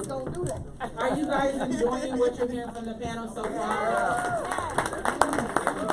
It's one of the things that's really interesting about this discussion when you think about the composition of people is that most of the education panels, conversations, conferences do not have an all-black team of people articulating the issues and sharing their insights and perspectives. So we're intentional about grounding this conversation in the voices and perspectives of African Americans. So if the people in this room, if you are responsible for organizing conferences, events, keep people of color in mind. Don't just have an all-white event, all-white experts, all-white panels. And pay us. Exactly. And compensate people for their time and their labor. Hallelujah. I have the language of the bill. You want me to read it right quick? No. But thank you. We're kind of short on time. So we were in the midst of a provocative discussion right before we left for intermission. It was starting to get a little heated, talking about trauma and how sometimes trauma can be used as an excuse to not teach our kids. So we don't want people walking out of here with this mindset focused on charity or victimization, even though our kids have been victimized in many ways. The reality is that that is not an excuse to not teach them to the fullest extent, and to also not look at the problem systemically, like Helen Bassett talked about, where maybe they're not teaching to the standards, or teachers haven't learned how to teach kids reading. Those are problems that have zero to do with whether a child is born into poverty or what is happening at home. And it has everything to do with some of the structural deficits within the system that are perpetuating these injustices. So I want to pick up on this issue. The other issue that was getting a little heated was talking about this aspect of teaching. We do have some teachers in the room right now, and some of them have come to, yes, give them a hand. It's not an easy profession. But I want to focus on the fact that over 90% of teachers in Minnesota are white, and most are white women. And I would like your perspective on what, if any, impact does that have on students and the learning environment? Y'all want me to start? I'll start. So I think, Chris, you were up here, right? And I think that a lot of people were shocked about how the conservative, more so districts, were doing a little bit better than the progressive ones. And I was one of the people that did not raise my hand because I was not shocked, right? When we think about Martin Luther King, Dr. Reverend Martin Luther King, who would have been 91 years old this year, in his letter from a Birmingham jail, he didn't warn us about the conservatives, right? He didn't even warn us about the South. He warned us about the white moderates, right? And it's so funny how we easily forget that, especially in a place like Minnesota, right? And so when I think about everything that's wrong with the public education system, a lot of the time it's the white moderates, right? And this gets deep, y'all, right? Because one of the reasons why we talk about the importance of Black people not having these grave disparities and being treated better is because we know when Black people do better in America, everyone does better in America, right? When we think about the public education system, it really was birthed off the Black backs of formerly enslaved Africans, right? Who were building up an education system, and the white moderates come in and take over, right? And so when we think about Brown versus Board of Education, right, and what that did to our community and this fake inclusion and this fake integration that truly never happened, right? But what it did was it destabilized a lot of our communities, right? What it did was it fired a lot of our Black teachers who were making sure that our curriculum was there and the students were being seen in the books. It had a huge impact. I'm from the inner city of Washington, D.C. The education that my parents received was not the same education that I received, right? When we think about the fact that Charles Hamilton Houston went to Dunbar High School, that's the same high school my mom went to, right? And now Dunbar is known for having good football players, right? But back in the day, before quote-unquote integration, it was known for having some of the greatest scholars, right? People from all around were coming back to work in these public schools. And now that we have quote-unquote integration, that doesn't happen anymore. We're not receiving proper education. And again, I think there are a lot of people with a lot of good intentions, but we know the road to hell is paved with good intentions. So what I try to tell people about is I care less about your intentions, I care more about your impact, right? And if you really cared about the kids, you would make sure that you're consulting with the people who have the answers and who look like the students and who are the parents to get the answers, right? But it comes with a sense of humility, right?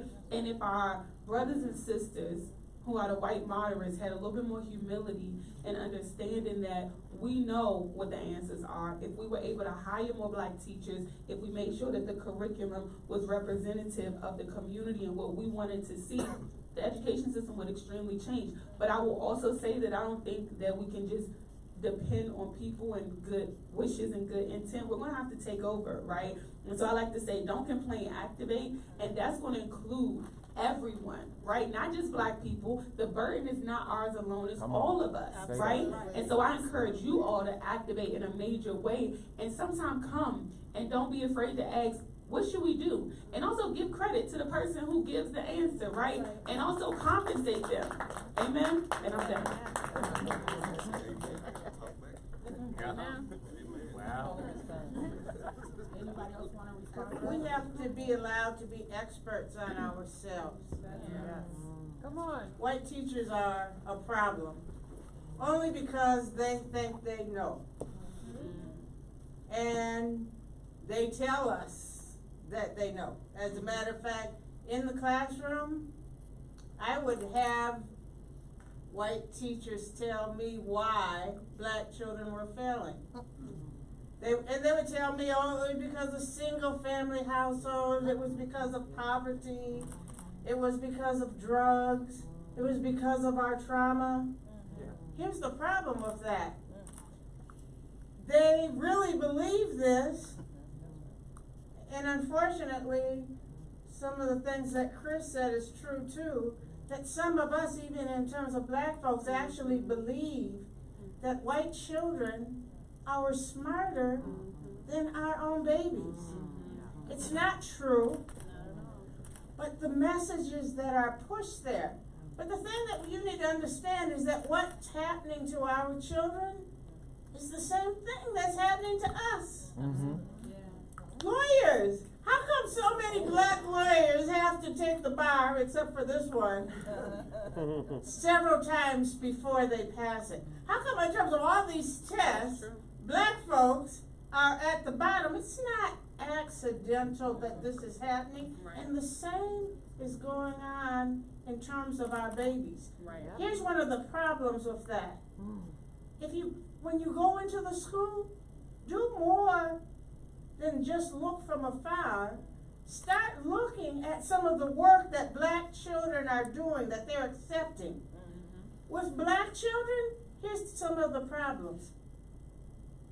What is enough for them that they turn in something? They do not make them go back and correct mistakes.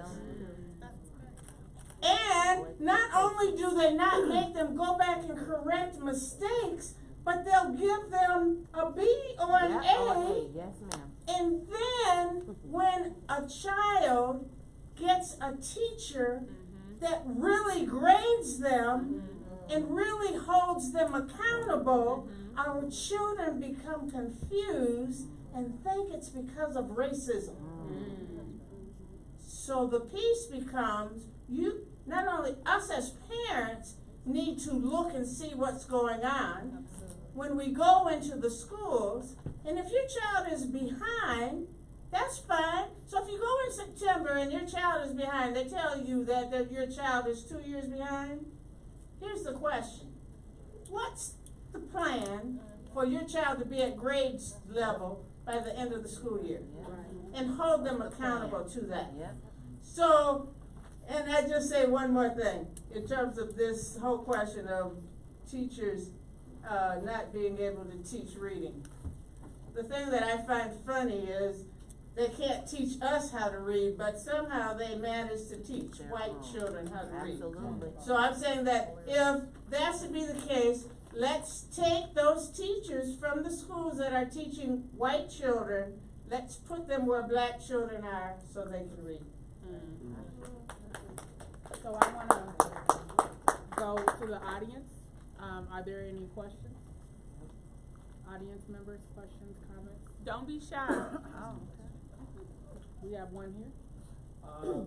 So this is more, I guess, towards Chris. But do you have any, with all the research that you did, is there any type of historical information there as well? Like, can you date back if there's been any trends upwards, downwards, or if it's plateaued over any number of years?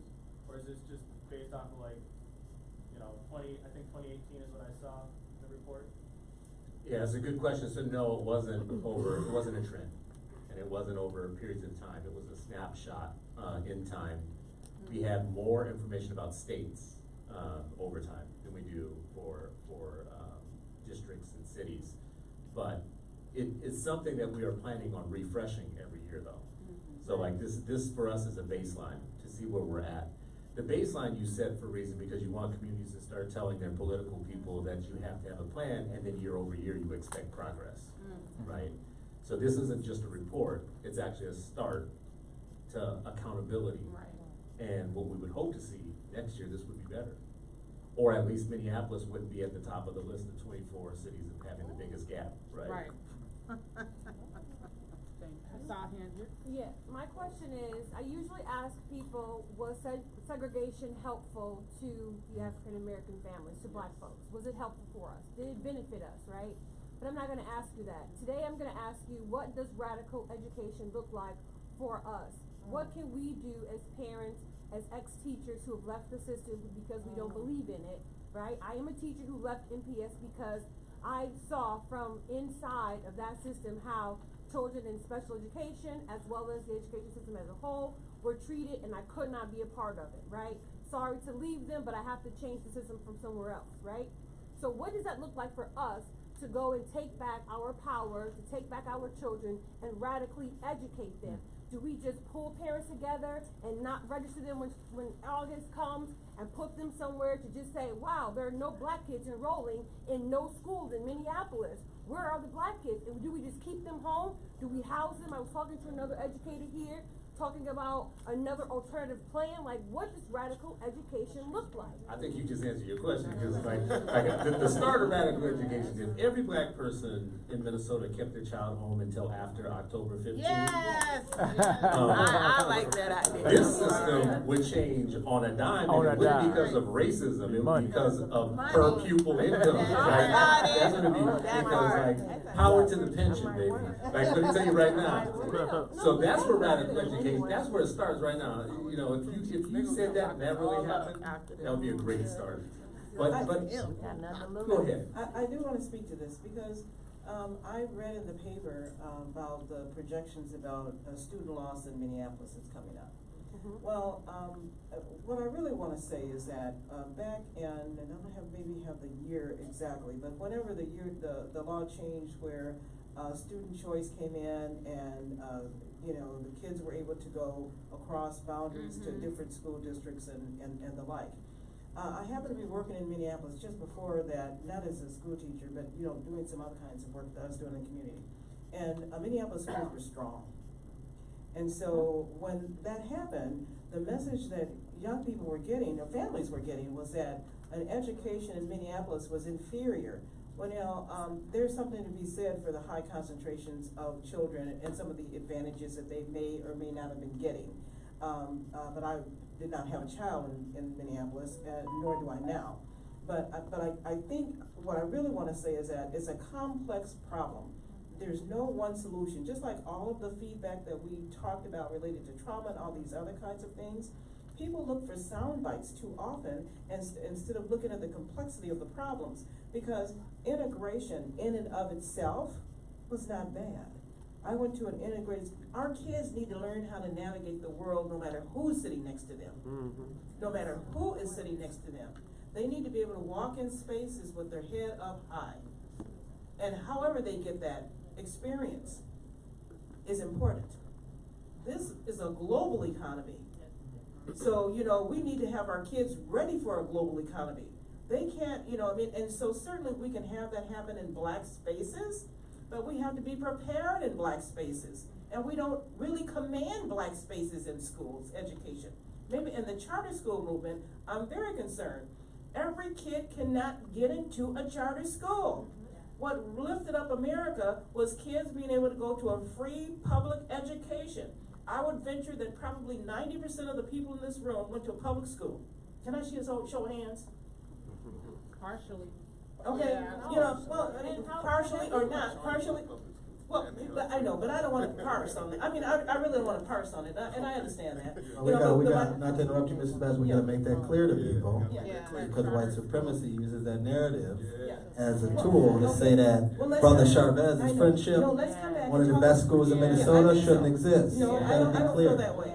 I think that we should come back and have a conversation about that, but I'm talking about something different right now.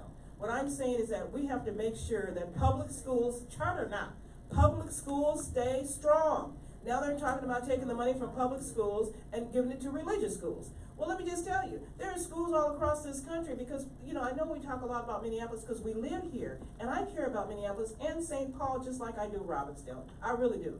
You know, but the reality is that we've got all across this country, public education is under fire. And our kids need those educations so they can make a living, they can move through the world, they can do the things they need to do. So we've got to stand strong for public education. We can't be fighting about the charter school, the public charter, and all this kind of stuff. We need to understand it, you know, so that we're not against it. But at the same time, well, I'm not having it, okay? We need public school. I just have to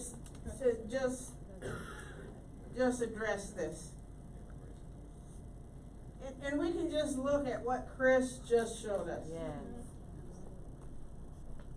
One of the things that we treasure most, we don't want to say this, is our cars. When our cars break down, we put lots of money to make sure that we can go to work and that we can get everywhere we want. I mean, just basically.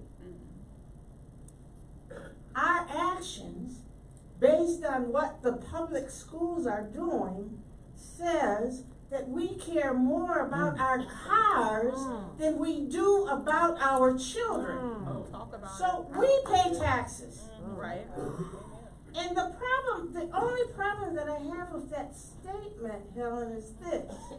It's the statement in terms of that we have to keep our children in the public schools. So I'm just saying this. We, in terms of looking at our history as a people, have valued education so much that even before slavery was over, we had strategies by which to educate our children. As a matter of fact, we stayed on plantations, and the deals that we made with those planters is that we would stay as long as you educated and built schools for our children. Fast forward to 2020, 18% of our children are reading, but there's an attack on it. The schools are attacking us. If we don't understand that it's war.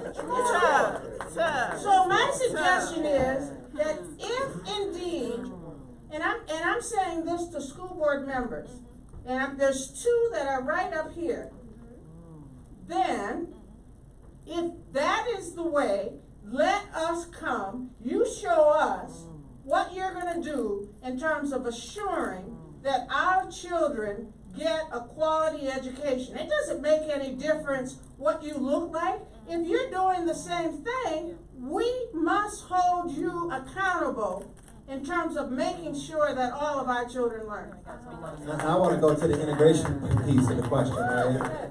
Because I could get caught up in this, because it is important, right? What TT's saying and what Ms. Helen's saying is important, but it's important that we be clear on the narratives, right? I respect my grandma raised me, so I ain't gonna come at Mrs. Bassett. Right. But integration, right? If you think about the fact that 94% of the teachers in public schools are white women, right? I'm gonna guess, and it might be a little bit lower white women, but 94% white, tons of white women teachers, right? If my nephew is being taught by a white woman who does not have the cultural understanding, proficiency, humility, whatever you want to call it, it ain't gonna work for my nephew to grow up thinking like a white woman. He doesn't have that privilege, right? So I don't think that, and I think Dr. Redmond said it was fake integration. I think it was fake integration. We gave up everything, right? You say 38,000 black teachers, 38,000. Talk about it. In Minnesota, talking about they can't find teachers, right? They don't want to, right? So I think integration has put us in the place that we're in, where if Dr. King was here today, right, he'd be talking about that burning house. He'd be talking about how the disparities right now, 2020, for black people are worse than during the civil rights movement. Talk about it, Rashad. That's just how I feel. Talk about it, Rashad. And I also think we need to be clear that although we have our black students, our brown students in these schools, they are segregated even within these integrated schools. Talk about it. I will go into classrooms that are IB or AP or whatever, and I will see the majority white kids. Yep. So even in those spaces, I will go into a gifted and talented class, because I mean, I'm like, our black kids are gifted and talented. That part. But I won't see them. Yep. And so the message that is being sent to those white students is that they are superior. And so that's cultivating white supremacy right there. They're superior. I had a student, I took some students on the civil rights research experience, but anyway, 2 were white boys. One of the white boys came back and spoke to the school board, and he said, I went to school, in St. Louis Park from kindergarten on up through high school, and he said, the teachers taught me how to treat black students. He said, I watched them, and I was doing the same thing. I might have been talking, I said whatever, I was out of my seat. He said, but they were the ones who were putting time out. They were the ones who were always like disciplined. And he said, I became more aware in high school. He said, I'd be on my phone, no one would say anything to me. And so he said, being around all these black people had him switch that narrative that he had in his head, that image that he had, that we were always the troublemakers. And I was like, I'm hoping that the white teachers were listening to that, because you are creating an environment where the inferiority that you believe about the students is showing up in the classrooms. And so that's key. That's key. Yeah, Helen, before you respond, I just want to make sure we have a couple more hands that are up. So one in the back, Hi, I just love your recommendation of proposing an action plan to the authorities of the local government.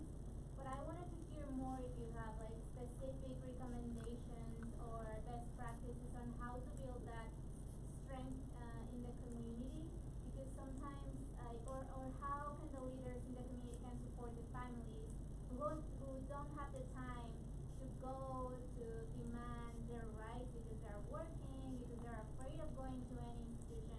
So I'm just wondering if you have best practices on how to build that. So one of you think about the answer to that, and then I'm gonna go to the next, see 3 hands. I wanna get all the questions in the air, and then you pick one, so we can begin to wrap up. Okay. Go ahead. How do you address the institution as a whole how would you address that? Because public versus charter, it's all the same. The institution itself is built off of white supremacy, so I would like you to speak to that. Okay.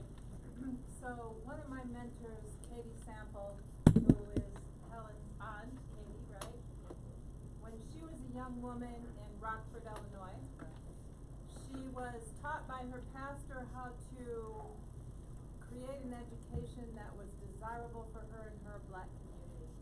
And she would encourage her peers to get out of school on Friday to go to the basement of that church to learn successes in educating African American children.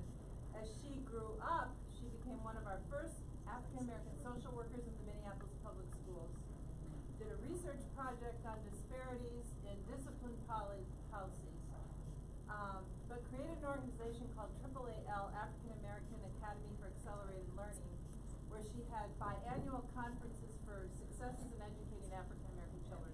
I'd like to propose that this group revive that work with Mother Katie and encourage black children to get out of school, maybe once a week, maybe once a month, but go to where the successes in their education are out in the community.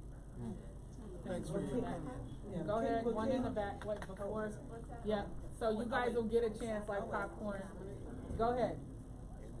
My name is Bobby Hall, and I'm with a nonprofit called MN Renewable Now. And our goal is to educate and familiarize children of color. Preferably, we're looking at the native communities because they're fighting the oil company, okay? And we believe that we have an abundance of fuel called water. And 2.5 volts electricity changes water to hydrogen and oxygen. We can repair the ozone with this oxygen. We can use the hydrogen for clean fuel. When you burn hydrogen, you get drinkable water. Why aren't we teaching this in our schools? Well, we're going to start doing this with the minority children. We're going to have a conference this summer out here at Mystic Lake. We're putting out 250 scholarships for minority children, preferably children from deprived economical areas and environmentally deprived areas, okay? We're going to teach these children how to make hydrogen, how to clean water. Every 12-year-old should know how to change water, dirty water, into drinkable water. 2.5 volts electricity. This is power. That's right. Okay? This is what's going to take over this world. Our water is rising every single day. We're getting flooded all over the place. What are you going to do about it? We have an abundance of water. We're letting it sit around here. Now it's time to educate the children. Okay? So we Let's will, teach them if you something can see that us. they need to know. I need to know, how do I reach these children? How do I give out these scholarships to children who want to learn how to change this problem in this world? Thank you. I will help you. That's right. Before we clap, can we make an announcement that the word minority as a way to describe anybody? It's 2020. It's over. So we will ask for the link.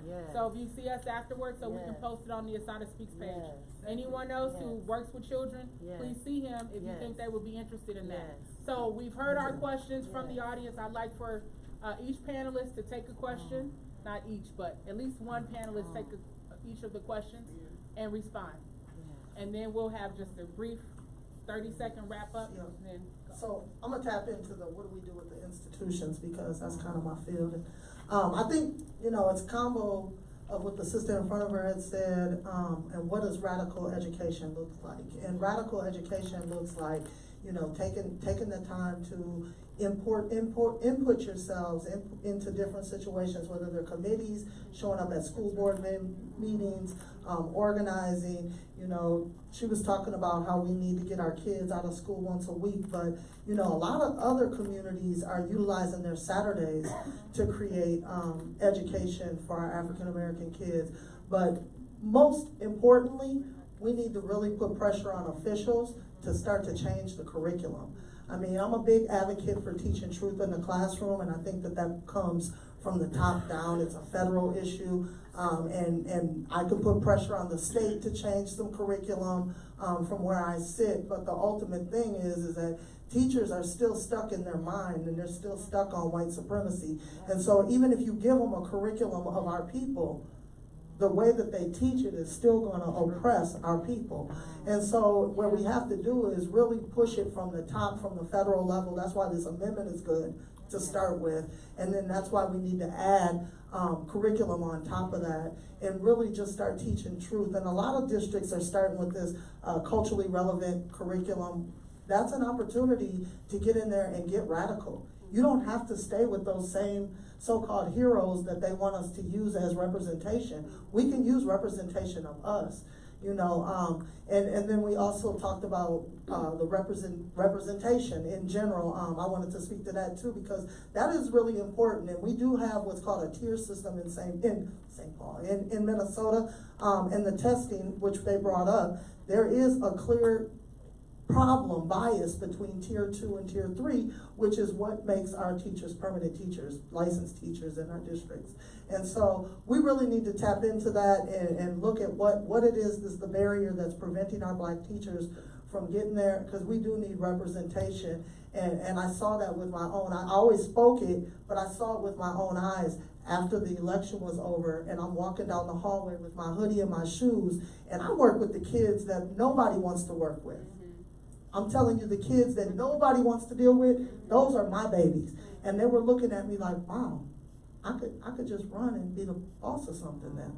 And I could see it in their eyes that they looked at me and said, wait a minute, I can do this.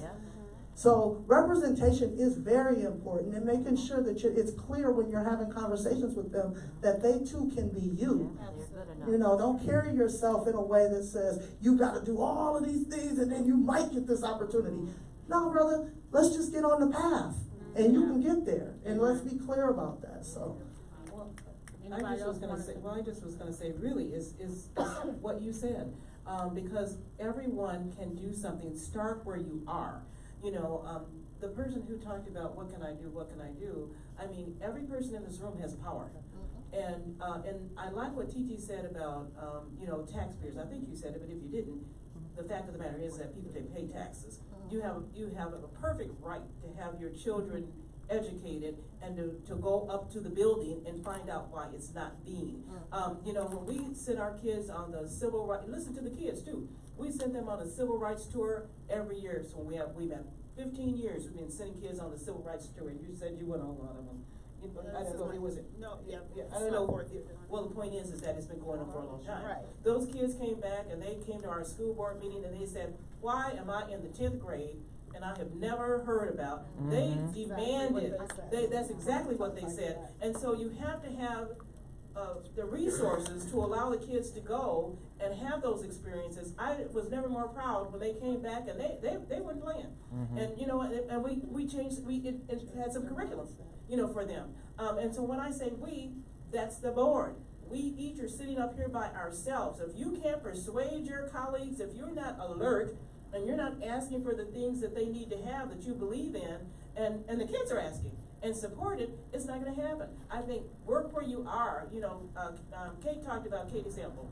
You know, Katie started a Saturday school. You know, Mahmoud El-Kati used to do the Saturday class for grown-ups. I'm saying we do have power. We can do stuff, you know, and integration by itself is not the enemy. It's the people's mindset. It's not integration by itself. It's not the enemy. The term integration, that's not it. We need people teaching our children. We have to keep the main thing, you know. So, go ahead. This should be the get real part of the conversation. Get real, Chris. Let's call it that. Please. You don't have a right to an education.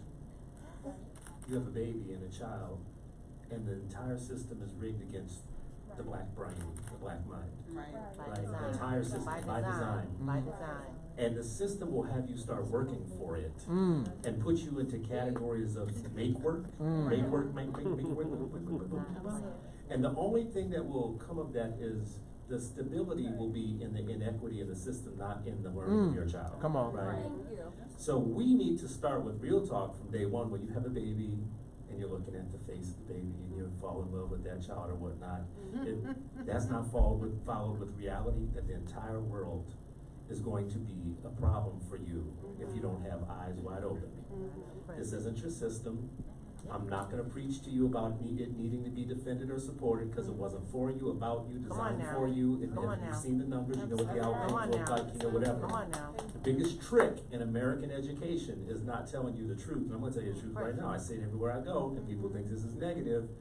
If you wanna make sure that black people and brown people never reach their fullest potential, the most efficient way to make that happen is to demand that they give their babies at age 5 to the American public schools. You better say that.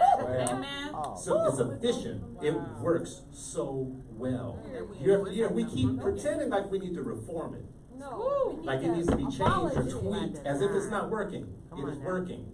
It's working very well. You saw the numbers, right? It's an impressive system. It works every time, like Code 45. So what I need you to do is make sure that our communities start hearing the truth and get rid of all this kind of illustrative, nice, friendly, we should work and protect the system and all that. Hell, no. Pull our kids out. No. Any discussion that doesn't have your child in the middle of it and starts talking about a system rather than your child, it's a trick. Come on now. Thank you. Amen. She said it so well, I kind of just want to leave it, but I'm glad to No, go ahead. sprinkle it. You got the whole ice cream now, I'm just going to throw some sprinkles on it real quick. Because I wanted to get back to that question of the institution, right? And when I think about it, it's like for me, it's not about public schools or charter schools, it's about black babies, right? And them having an opportunity to live a life, right? A life that could be fruitful. And right now, they're not given that opportunity. And so when we are threatened, right, like when we are attacked, and then the moment that we begin to even offer ideas to defend ourselves, we are looked at as the aggressors, right? And I think that we have to create the narrative and we have to promote it, because as I was saying earlier, and Rashad said again, and now I'm going to say again, I don't think anything's wrong with quote unquote integration, but we've never even seen it. So why are we talking about it?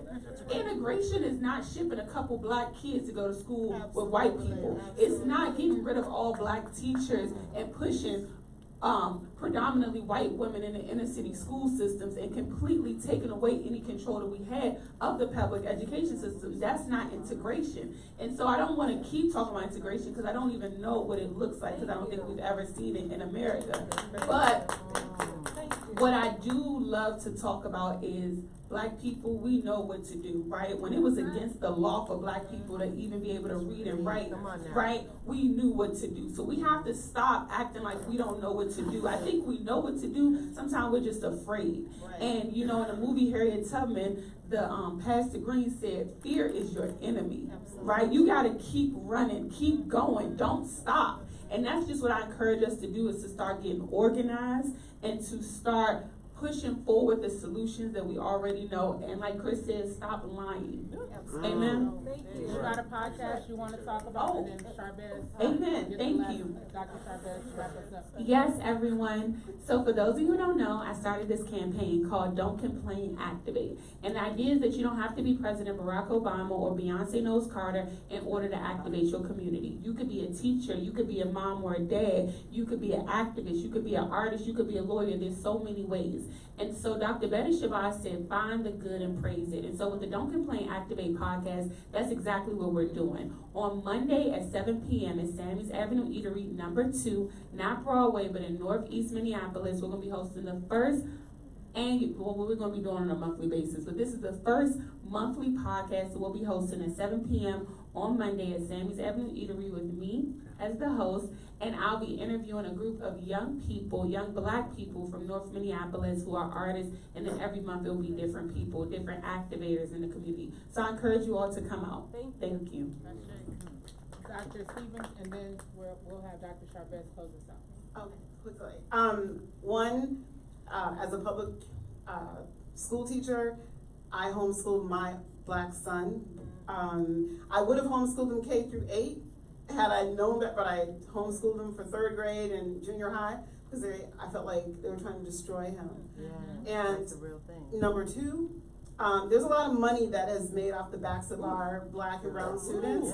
And so right now it's there's the Integration Act where you can go look up and see if your school is getting money from that act, because that act is supposed, that money is supposed to be for, like, closing, I hate that you're saying the achievement gap, but closing the gap. Opportunity gap, yeah. But there is a lot of money and plans for every district, I think is due by the end of this month or by March. And so we need to be holding them accountable. They're getting a lot of money to educate our Black and brown students that they're not educating.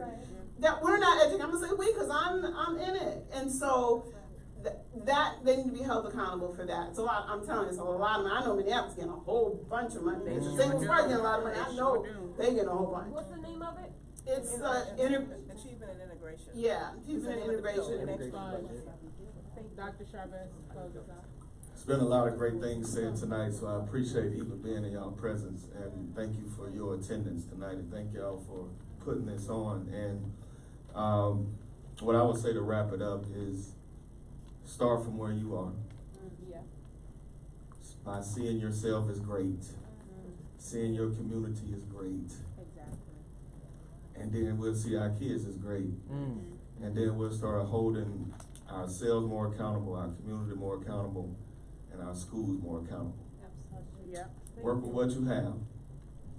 So poverty is not an excuse, because so many of us came from poverty. So many of us came from broken homes. Talk about it. And we have been successful. Say that. So in no way, form, or fashion, I watched I had a sister that was disabled, couldn't even speak. My older sister, never heard her speak before in my life, and changed her diapers as a grown woman. But my mom always held high expectations, even for her. So I seen that in my life, that there's no excuse. That's right. And we shouldn't allow our kids to feed into this narrative that, oh, I'm this or I'm that. And allow no school system to do the same thing. So start from where you are. And then just keep walking. Keep one foot in front of the other. Dr. King said, if you can't run, then you walk. You can't walk. You can't walk, you crawl. And I'm gonna paraphrase another. He said everybody can be great because everybody can serve. There you go. So that's my closing remarks. All right.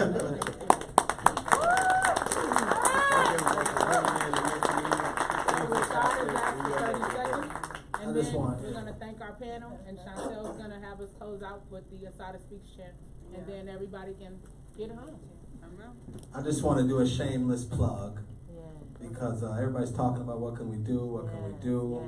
We just launched Minnesota Parent Union, which is a platform not for us to do to community, but to do with, right? To let parents lead the way on creating the changes that we want to see, they want to see, to have that radical education experience. So if you want to learn more about Minnesota Parent Union, you want to become a member, use your voice, use your time, your energy to support what we're doing, you can text MNPU to 33339. Text MNPU to 33339.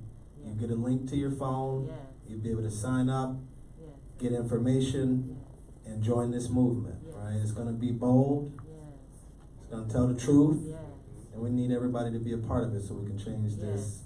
We can end this educational genocide. That's in right. Minnesota.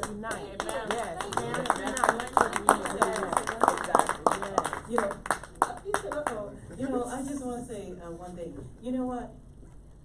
One of the things that's very important is always keep an open mind. You know, I have a lot of beliefs, but you know what? The one thing I'm most proud of is I can change my mind. I can take in new information. I can learn new things. And you know what? It shifts me. It moves me. You cannot be a thinking person and not be affected by the things you hear. And so that's what makes you stronger. So the next time you have a battle, you have new ammunition. So I'm just so thankful to be here and to be a part of this, because you know what? This year I'm gonna be 70. Don't tell nobody. Okay? You just told everybody. Don't tell nobody. But and so hearing what is stirred up in the community and what people are saying helps me, You know, because you want to be relevant. You really want to make a difference. I care about these kids' education, whether public, I don't care how. They just need to be able to move through the world. And no holds barred. We got to get there. One more thing I forgot, I promise. Renaissance. I don't know if you see my wardrobe. My wardrobe edition that Marquise helped me out with. But no, Renaissance in the back. Let's support Black and brown business. Thank y'all for coming out. Sorry.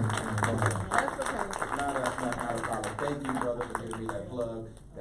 That did bring that together. I have been chomping at the bit, waiting, listening, taking all the food in, all of the nuggets. I hope that all of you in the audience realize that, again, you are getting jewels, you are getting gold nuggets with the information they're sharing with all of their knowledge. So I want to make a comment and then pose a question for you to think about. So I hold a 4-part series for educators titled Anti-Racism for Educators. We talk about white supremacy. We talk about how you need to encourage African American boys. We talk about the stats in all of that.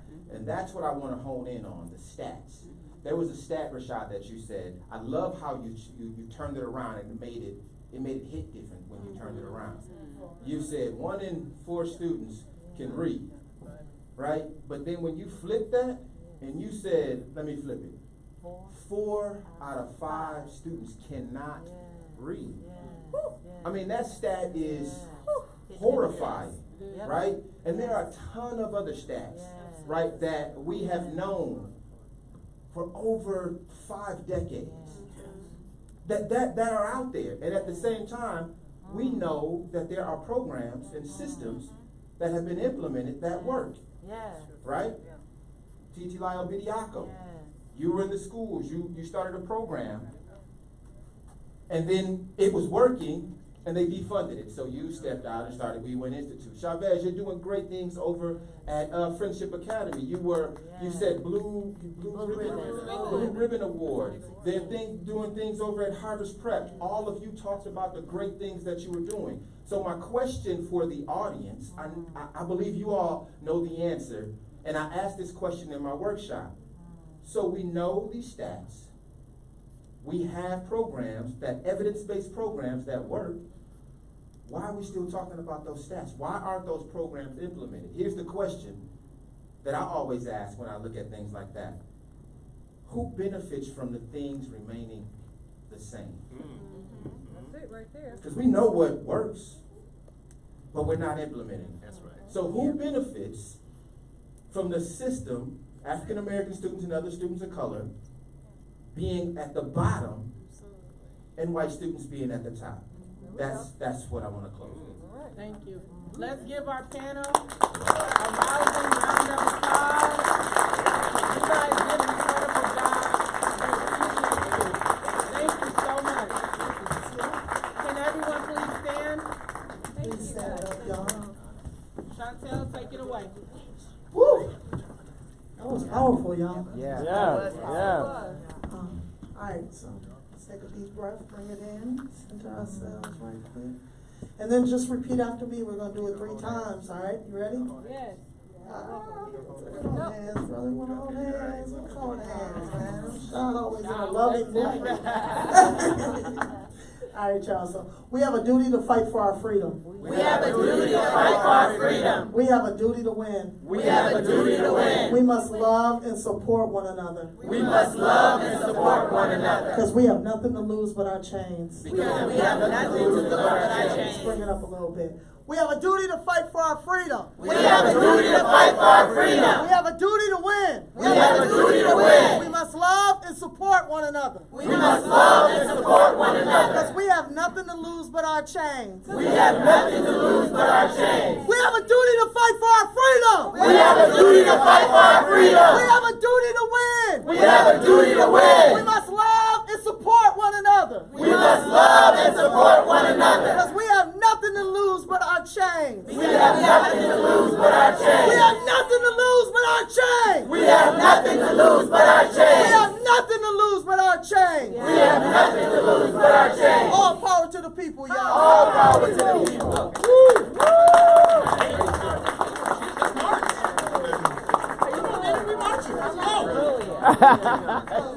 All right, we're about to go down march and shut down here in the I'm just kidding. Thank you guys so much for being here. Thank you all of our panelists. Thank you to Cyprine. Thank you to Dan. Thank you to the staff for great work. Thank you all for joining us. God bless you. Get home safely.